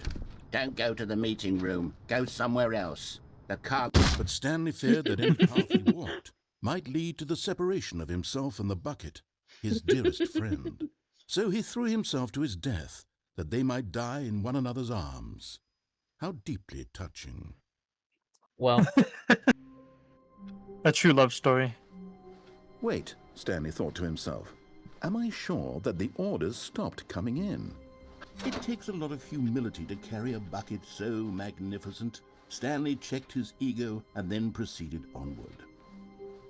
Stanley clutched the bucket tightly to his... This was not the correct way to the meeting room, but Stanley had felt the bucket calling to him, telling him that the employee lounge was simply the place to be.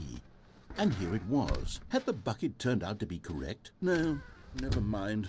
The bucket was wrong. Stanley took the door on his left to go back to the meeting room. No. Said the bucket. Don't go to the meeting room. Go somewhere else. The cargo lift, yes. Go there. Go to the car. Good. Said the bucket. Now ride the lift all the way to the top. There's something up there I need you to do. Stanley did not question why or how this bucket was speaking to him. It should have alarmed him, of course, because buckets can't talk. But Stanley chose not to think about this obvious fact. He was firmly convinced that the bucket had spoken to him, and he unthinkingly did whatever the bucket asked.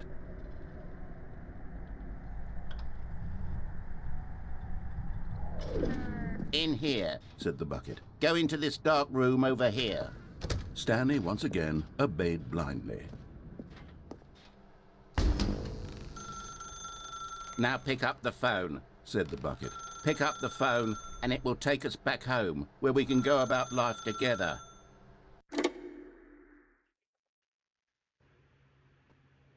This is the sad story of a man named Stanley and his bucket. Once upon a time, I gave Stanley a bucket because I thought he was lonely and could use a friend. And then, very distressingly, he began to believe the bucket could speak to him.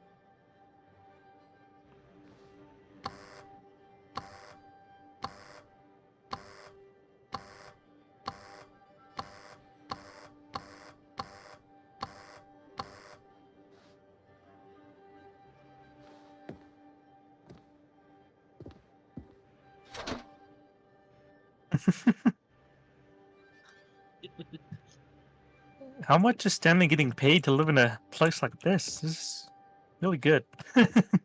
My apartment's better, but yeah. This looks like a studio.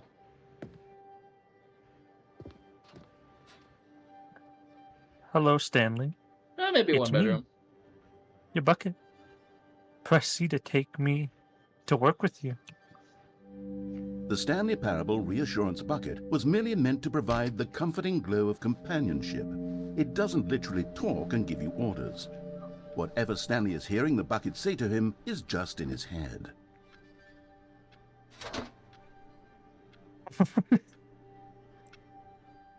Lately, I've been concerned about him. Wouldn't you be concerned as well? To see him delusional like this, obsessing over an inanimate metal object? I want to say something to him, but I don't know how I can convince him. I don't know if he'll listen to me. Oh, I'll try anyway. Stanley, can you hear me? Listen to me. It's just a bucket. It can't think, it can't talk. All it will ever truly do for you is effectively transfer a liquid from one location to a different location. That's it. It doesn't do anything else.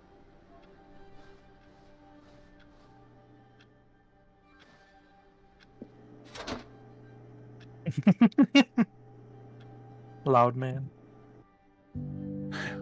You see, he's not listening. He's still taking orders from the bucket. You know, once upon a time it was me he took orders from. Me he trusted and listened to. Now all he cares about is his awful bucket. This stupid hunk of metal. Wow. Someone's jealous. Ignore anyone. It's sad, but I suppose he doesn't need me anymore. From now on, he's just going to cling to this bucket, this cold, empty bucket, this sort of shiny bucket. Well, I'll give it this. The bucket does have a nice shine to it.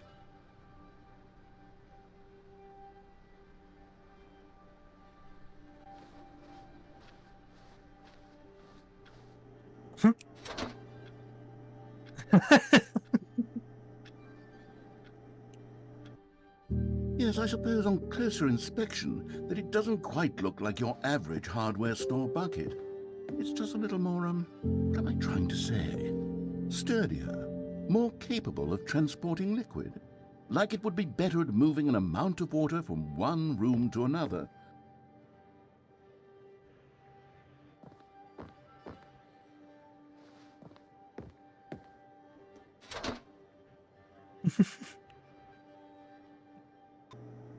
Oh my God, what am I saying? Better at carrying water from room to room. It's a bucket. It's literally just a bucket. Why do I feel some need to point out the ways in which it's so much more than just a regular bucket? Oh no, I'm having feelings. For the bucket? No. What's going on? Why do I want to be with the bucket? Hear what the bucket has to say. Do anything it asks. What's wrong with me? I don't understand. Perhaps, if I had the bucket, this would be less confusing. Yes, the bucket could tell me what to do in this troublesome situation.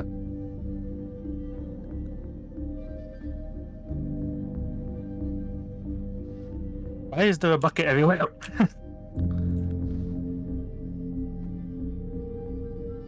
Stanley, give me the bucket. Give it to me. Give me the bucket, Stanley. I need it. Give it to me now. Give it, or I'll...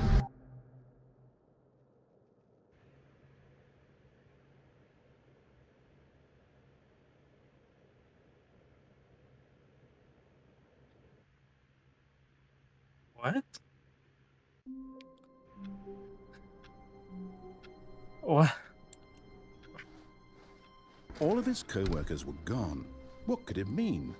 Stanley decided to go to the meeting room. Perhaps he had simply missed a memo. Stanley cradled the bucket in a gentle embrace, protective yet delicate, assertive yet compact. Stanley clutched the bucket tightly to his... This was not the correct way to the meeting room, but Stanley had felt the bucket calling to him, telling him that the employee lounge was simply the place to be. And here it was. Had the bucket turned out to be correct? No, never mind. The bucket was wrong. Stanley took the door on his left to go back to the meeting room. No, Said the bucket. don't go to the meeting room. Go somewhere else. The cargo lift, yes. Go there. Go to the cargo lift.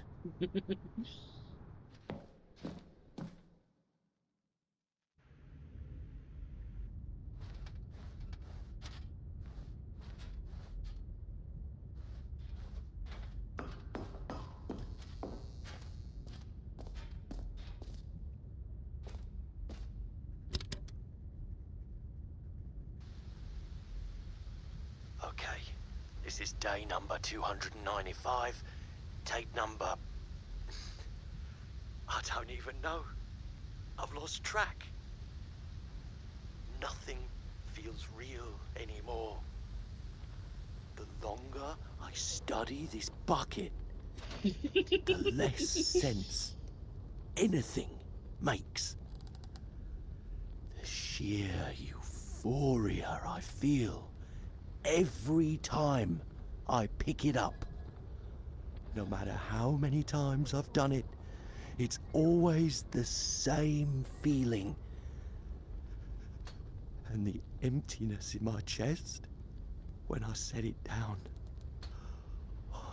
It doesn't make sense. There's no explanation for it. I still haven't figured out why I see the world so differently when this bucket is in my arms. Why everything feels so...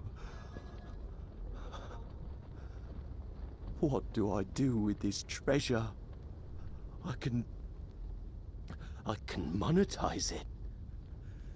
Yes. It's unthinkable the amounts of money people will pay for even just an hour with the bucket. This is my golden ticket. But I have to be careful, because as soon as this gets out, there's going to be a target on my back. Even now, I don't know who might be trying to get... What's that? Who's there?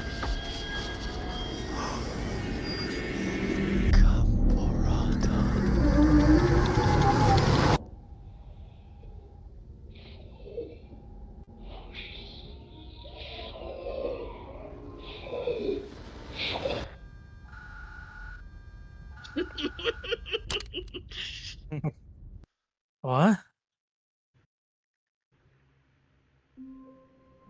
Why am I studying here again? All of his co-workers were gone. What could it mean? Stanley decided to go to the meeting room. Perhaps he had simply missed a memo. When Stanley came to a set of 2 open doors, he entered. This was not the correct way to the meeting room, and Stanley knew it perfectly well. Perhaps he wanted to stop by the employee lounge first, just to admire it. It was okay. It was okay. Back to business, Stanley took the first open door on his left. Stanley was so bad at following directions, it's incredible he wasn't fired years ago. Look, Stanley, I think perhaps we've gotten off on the wrong foot here. I'm not your enemy, really, I'm not. I realize that investing your trust in someone else can be difficult, but the fact is that the story has been about nothing but you all this time.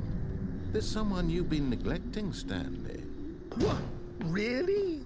I was in the middle of something. Do you have zero consideration for others? Are you that convinced that I want something bad to happen to you? Why, I don't know how to convince you of this, but I really do want to help you, to show you something beautiful. Look, let me prove it. Let me prove that I'm on your side. Give me a chance. Now listen carefully, this is important. Stanley walked through the red door. And there it is, the last Stiggly Wiggly. Savor this moment, Stanley. This is a real accomplishment. This is doing something just for the sake of doing it. Where so many people expect to be rewarded for the most trivial achievements, you've insisted that a job well done is its own reward. I would tell you that I'm proud of you for collecting them all, but that would be like a reward, and we can't have that. So, instead I'll just say, it's done. We're all done here. And now we can go to whatever the hell you were doing before you hunted for figurines. Incredible. You can restart the game now. You don't have to do an ending. There's one more ending. What? Yeah, there's one more ending. Yep. You gotta restart the game though. From here.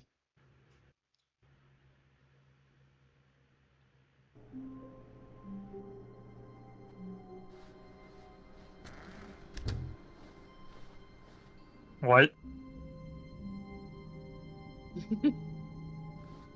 What? Stanley, I'm sorry, but I have to put a pause on things. It's those figurines. Those figglers. I haven't stopped thinking about them since you nabbed every last one. Wasn't it just the most intrinsically fulfilling moment of your entire life? Didn't it fill you to the brim with inner richness? Yes, I know we're supposed to be telling a story, but won't you please indulge me with one more trip back to the memory zone? I would love nothing more than to revisit the figurines. Just one more time.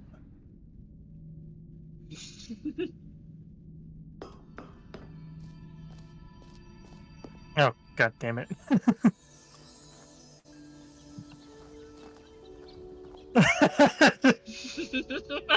When Stanley found the collectibles. Hey, we're here again.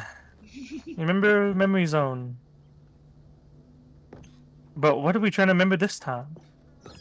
Remember when we collected the figurines for the first time?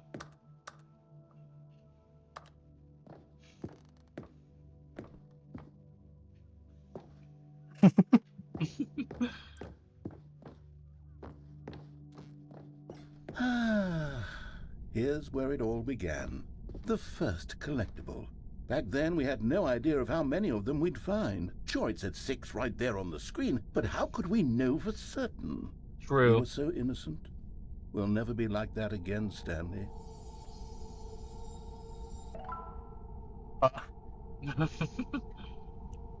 That was our first collectible in the exhibit. What? And then our second collectible in the bathroom. Oh, yeah. And here was a second Stanlerine. You found this one all on your own, just by poking around in the boss's bathroom. You did that, Stanley. I'll be honest. Back then, I had no faith in you to find any of them, let alone 6.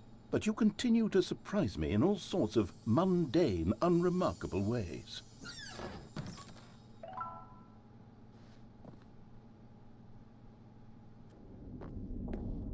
Okay, let's do a little quiz. Which of these rooms was the room you found your third mini Stan? Can you remember? The office? Yeah. Yeah, because it was in the hallway. Hey, that's exactly right. It was here, behind the boss's office. It was the third one. You picked it up, and then after that, you had 3 of them. Yep. I'm glad these moments are so crystal clear in your memory, but I shouldn't be surprised. After all, science tells us that it's impossible to forget your third time doing anything.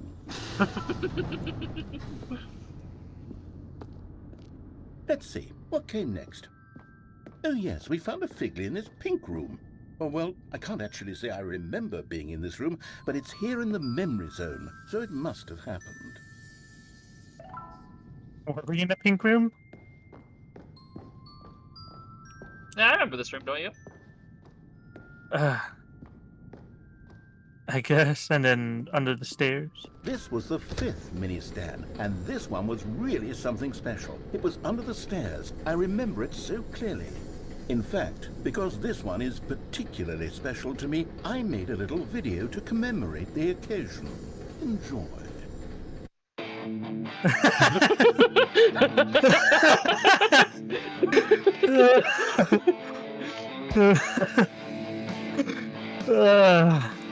Yeah, that old school editing. Windows Movie Maker.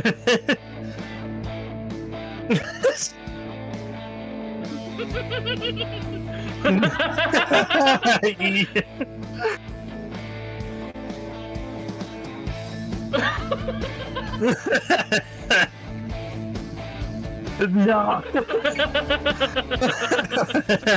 This hardcore editing. This goes hard. Best Dude. boy. Takes you back, doesn't it? I spent a lot of time making that video, but it was 8 minutes I wouldn't have spent on anything else. 8 minutes. What?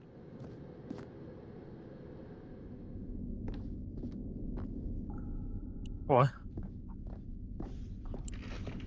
The warehouse. I was just here. And then, Stanley, then we came to the last collectible, the final figurine, right here by the red and blue doors. This memory is the most distinct and clear in my mind, perhaps because it was the one that happened more recently than all the others. Who can truly say how the mind works? All I know is that this is the moment where you picked up a Figley and I thought to myself, yes, that's all of them. They're all collected. It was a moment unlike any other. Except for the other moments picking up figurines, which it was exactly like.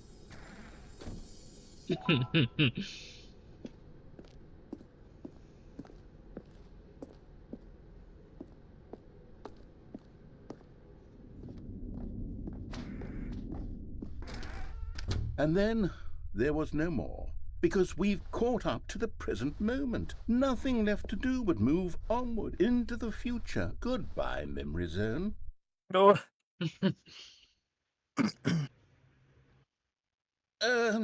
No, I'm not done. I'm not ready to move on. Stop the thinking screen. Wait, what? Isn't there some way we can stay here, keep enjoying these figurines? Let's just go backwards. We'll do the memory zone again from the opposite direction. See how that feels. What?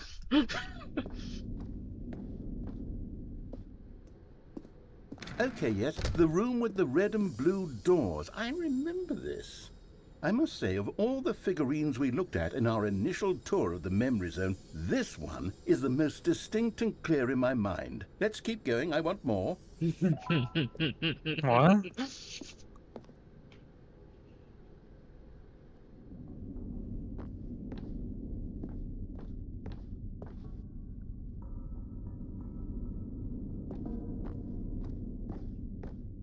And then under the stairs. Here's where I made that video. Don't you remember the video we watched? Yes, Yes, I love that video.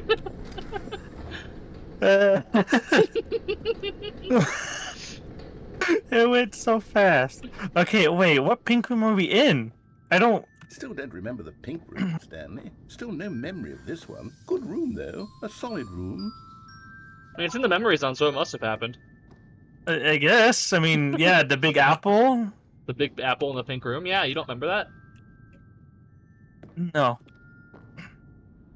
I must have dementia. Down. You know, if there had been any kind of reward for finding all of these, it really would have muted the intrinsic joy of collecting them. I'm glad there was no reward for collecting all of them. Next one. Can you imagine what kind of glutton we'd become if we demanded rewards for everything? Exactly.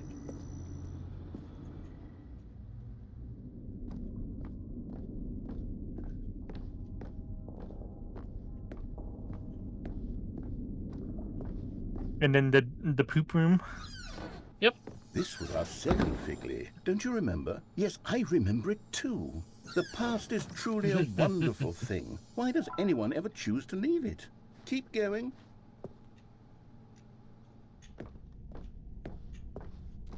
This is it. The very first one we found in the exhibit where I introduced you to the figlarines. Oh, I want more memories, Stanley. I want to keep going. What else is there? What came before this?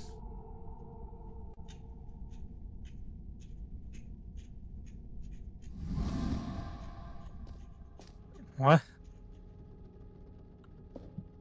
That's the... Yeah.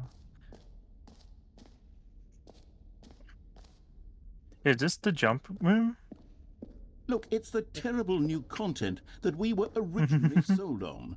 I remember hating it back then, but time does put a rosy filter on everything. In fact, I dare say I'm actually quite fond of it now. Look how much fun the past is. I want more. More memories.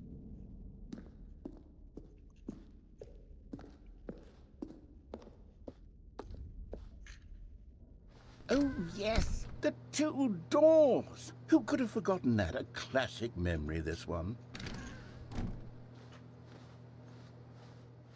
My office. And before everything else, there was your office. Is there anything else? Was there something that... There's something I feel I can remember. I can remember. Yes, I'm remembering something now. I remember before this whole story got started. Back then I was different. I used to make big decisions. I was passionate. I was skeptical. I weighed each decision with profound thoughtfulness. And then somewhere along the way, I stopped making decisions. I became lazy. And I came up with a character named Stanley to do my thinking for me. He would make the decisions. He would decide which way to go. I would cheer him on as he collected figurines for no reason. Why did I invent Stanley? Was I lonely? Yes, perhaps that's it. Perhaps I needed to imagine I had companionship. And Stanley really did make for a wonderful companion, even if he was a fiction. But I suppose it's grown old. I want to think for myself again. I want to go back to how it used to be. Yes, I can be on my own again. I can do it. I'll be stronger this time. I'll take care of myself. I don't need Stanley anymore. Oh, but he truly was so much fun to play with. You know what? Since we're in the memory zone, how about one more good memory? Let's go back just once and give Stanley one more run of the office, and then I'll retire him for good. I did enjoy telling his story so very much. Okay, here we go. This is the story of a man named Stanley.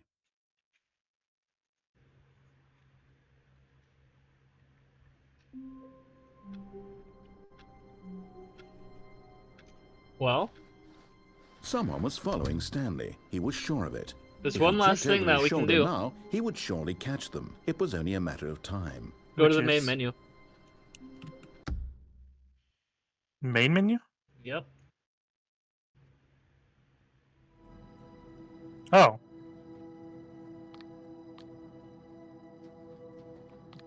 Is it this? I mean, we were promised an epilogue in the Stanley Parable too, weren't we?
Look to your right, outside.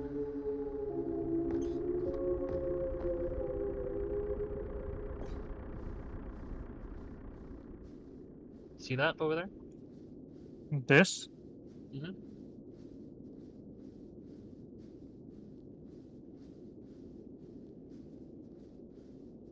Recognize it?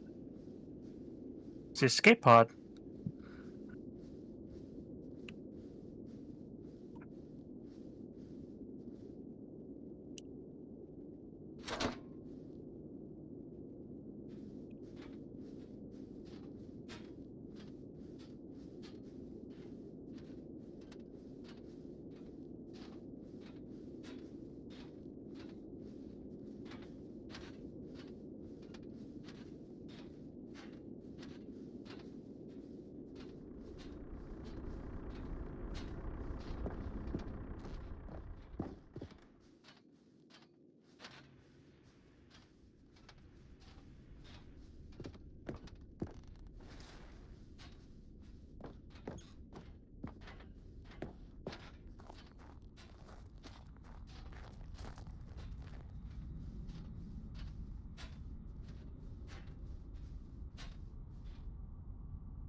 Jim.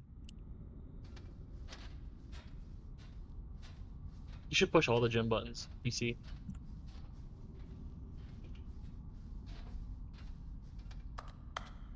Jim. At least all the pressable ones. Jim.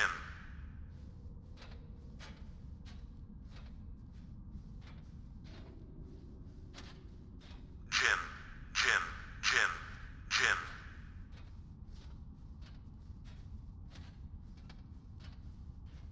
Jim. Jim. Stanley. Jim. Stanley. Stanley. Stanley. Stanley.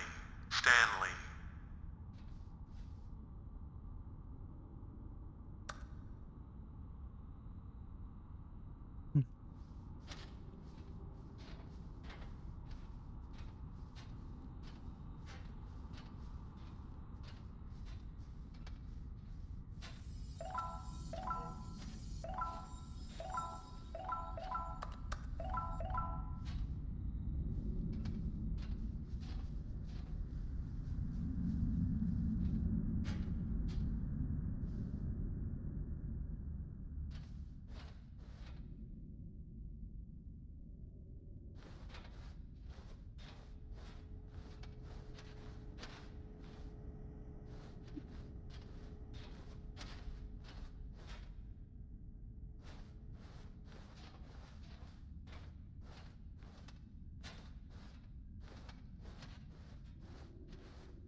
What?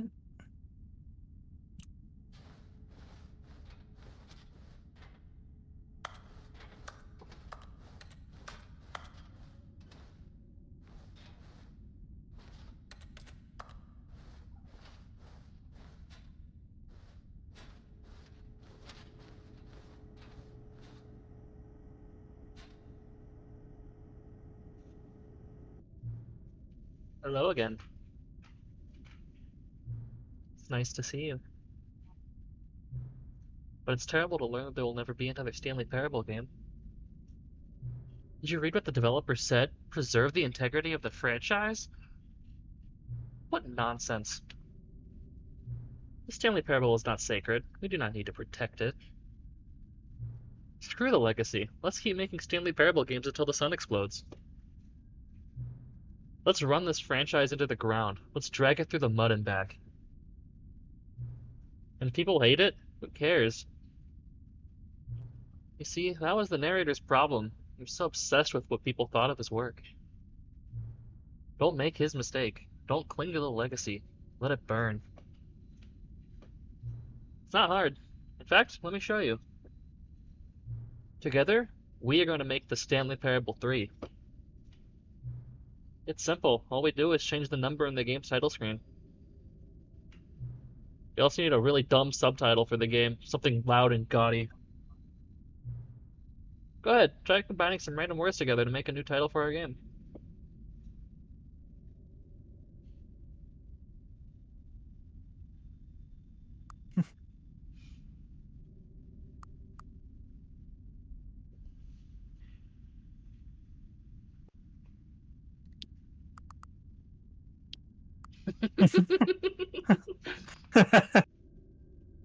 The last ever Tuesday. Stanley Parable 3, the last ever Tuesday. It's absurd. I love it. Every time you restart the game, we'll advance the number of the sequel by 1 and we'll pick a new subtitle. That way, the Stanley Parable will never end. And nothing in the game itself will change when you do this either. Adding more content sounds like work. No need to do that. It'll just be the same content recycled again and again and again with a new title screen. What do you say? Should we go forward with the plan? I like it, but I want you to have a say as well. Good. Then it's agreed. A new sequel every time you start the game. You know what? Since you put faith in my idea, I feel like giving you something as well. You see, I'm noticing that the narrator never found a way to give you that broken achievement, did he? Of course not. I wouldn't expect him to know how. It's been bothering me. Let's fix it. Alright, there. The achievement machine shit is all fixed. You see, I'm on your side. We're in this together. We're gonna keep this train rolling. The Stanley Parable cannot end. It can only spiral in on itself forever. I must keep the wheel turning. I'm ready. Are you ready? Great. There's only one last thing we need to do. Please enter the current time.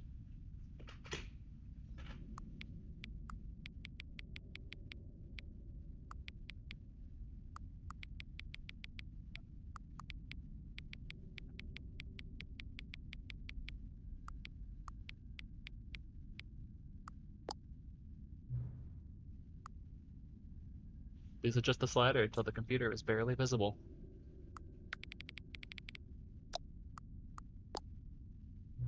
Thank you. Please enjoy the Stanley Parable.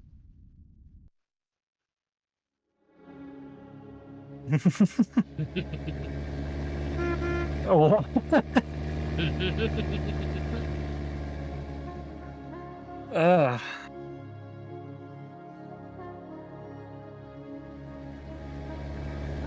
Well, that's the Stanley Parable. What the fuck?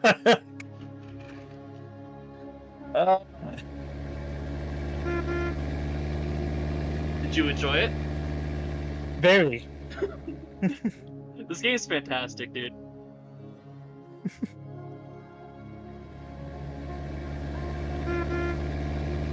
You got the full the Stanley Parable experience. Oh, there is one last thing. Do you want to see one last thing? What is one last thing? Well, actually, technically, it's not one last thing. It's two last things. If we begin the game again.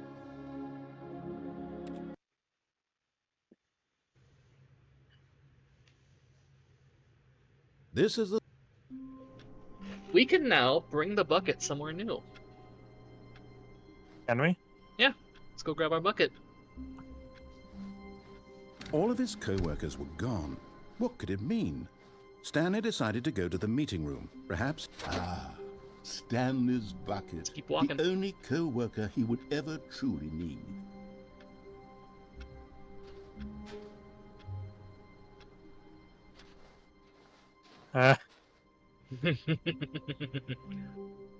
Is this where I take him? Yep. To the expo hall.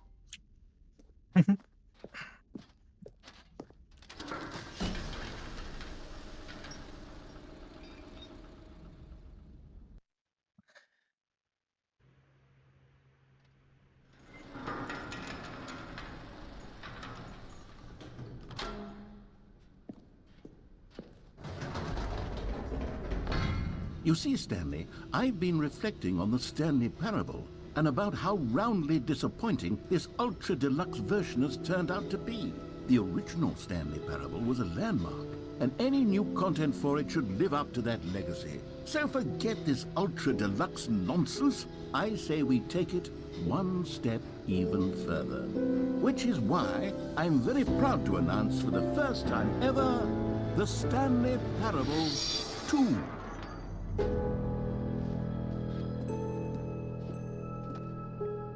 Yes, you see, isn't this far superior to a measly re-release with a few minor additions? Think of all the new territory we'll cover with a fully fledged sequel. An entirely new experience, built from the ground up. Why, there are so many possibilities. It could go in so many different directions. This is what fans have truly been asking for. Now, to be clear, I haven't quite nailed down what exactly the Stanley Parable 2 is going to be, but let's take a look at some of the features I've been developing for it. I figure that if I can loosely organize a handful of interesting concepts, that surely the game will sort of naturally spring up around them. It'll all work itself out. Game development is much more of a fuzzy magic than anything scientific or logical. Here we are. Go on, try out some of the new features. Go bring your bucket to the bucket room.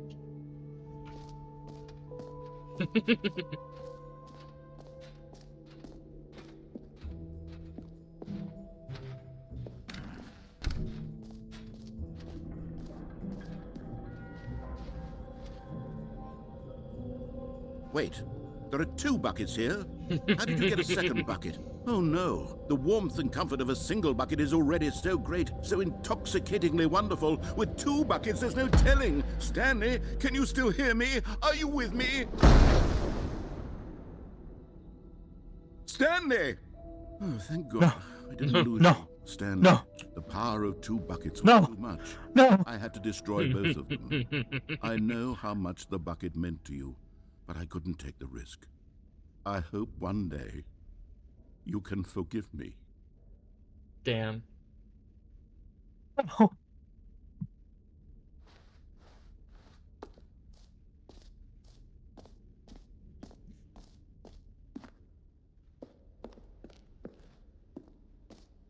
There's one thing the voice said that he did. Hey, over here. Right? Mm-hmm. The easy achievement.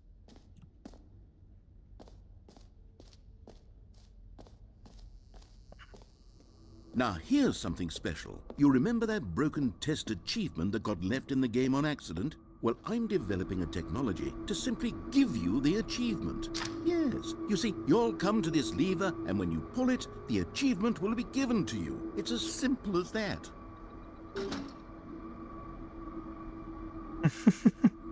As you can see, the machine is not working yet since... What?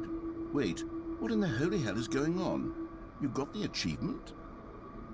Why did the machine work? Stanley, I didn't fix it. I didn't do anything to it. I swear, it was broken just a second ago.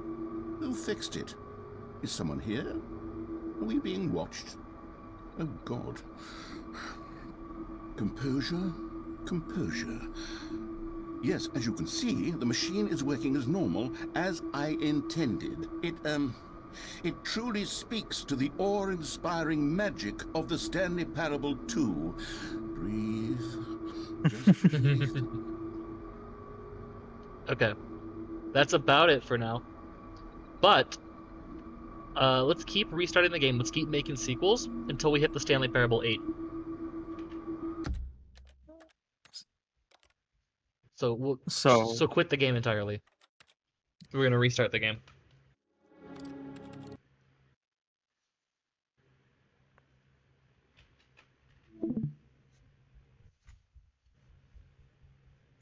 This one's more of just a secret. The game is over now. But there is a secret if we go to the Stanley Parable 8. So just start it over until we get to 8. Yeah. Hey, it's the Stanley Parable 4. What'd you call it? Um.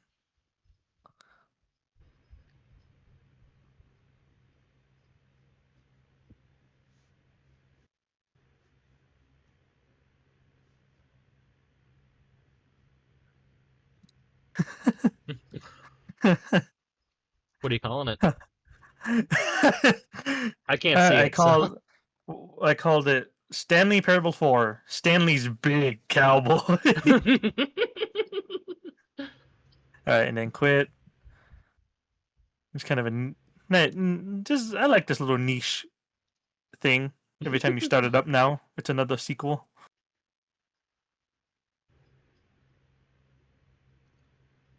What's the Stanley Parable 5 gonna look like?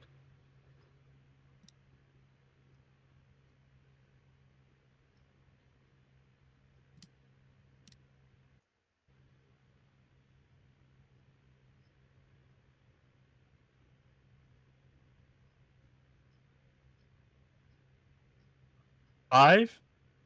You're not ready for this. Oh. Passion of the Choice. True. All right, do it again. All right, number 6, baby. There's a Stanley Parable 6 before a Persona 6. Imagine how that works.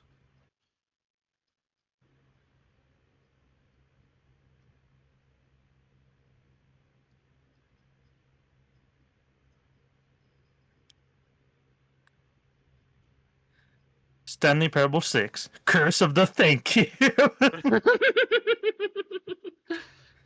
No matter what, Stanley could just not stop thanking anyone who came his way. All right, number 7, and then on 8, start streaming it. I got you, fam.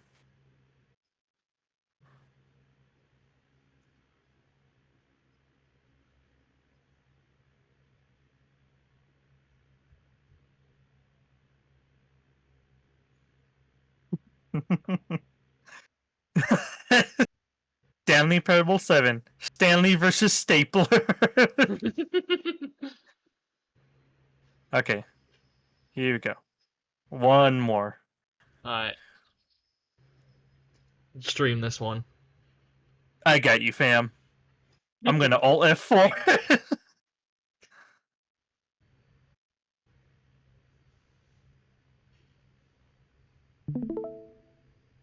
All right.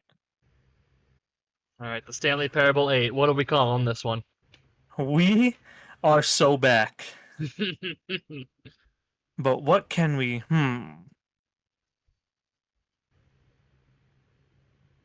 Evil sequel.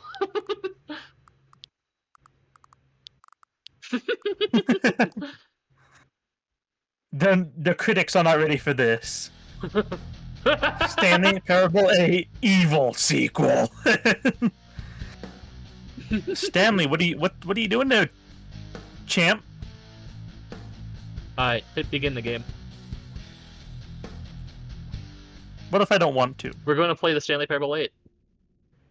No, oh my fucking god. Hold on. What's this? 8. 8. 8. 8. The Stanley 8. Parable 8? 8. No. 8. This doesn't look right at all. 8. The Stanley 8. Parable takes place 8. in an office building. 8. There are doors and 8. branching paths. 8. This is just a 8. button that says 8. 8. Where did the 8. Stanley Parable go? 8. 8. 8. 8. 8. 8. Well, I'm 8. looking around and I really 8. can't find the game anywhere. No 8. boss's office or 8. mind control facility 8. or any of that. 8. Literally just this 8 8. button. And what's 8, worse is that you seem to be 8, having a better time with 8, this nonsense 8, game than with the story 8, I wrote for you. 8, I'm actually a little insulted. 8, 8, 8, 8, 8. Well, I don't 8, know what happened to the 8, Stanley Parable or what the 8, 8 button is, but 8, apparently you're having a 8, riveting time with 8, it. And frankly, I don't 8, even want to pander to 8, someone who finds this 8, enjoyable. So with that, I 8, guess just 8, go ahead and enjoy 8, the Stanley Parable 8, 8. 8, 8, 8, 8, 8, 8, 8, 8. And 8. with that, we're all done. That's the Stanley Parable.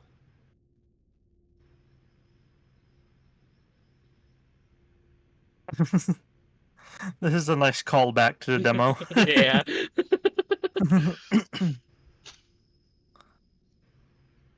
Look, we did it. Stanley Parable 8!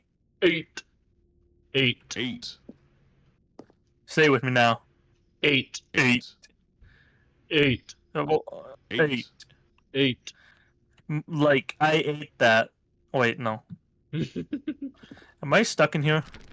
Yeah, this only appears on the Stanley Parable 8, so. 8. 8. 8. This is a wide button. I mean, look at it. 8. 8. 8. 8. 8. 8. Okay. I guess that's that. Yeah, that's the Stanley Parable.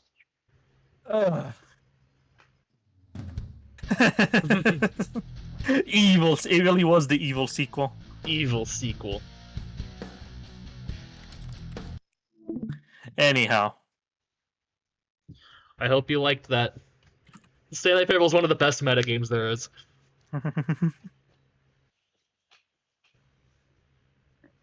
Any final thoughts on the Stanley Parable? 8. 8.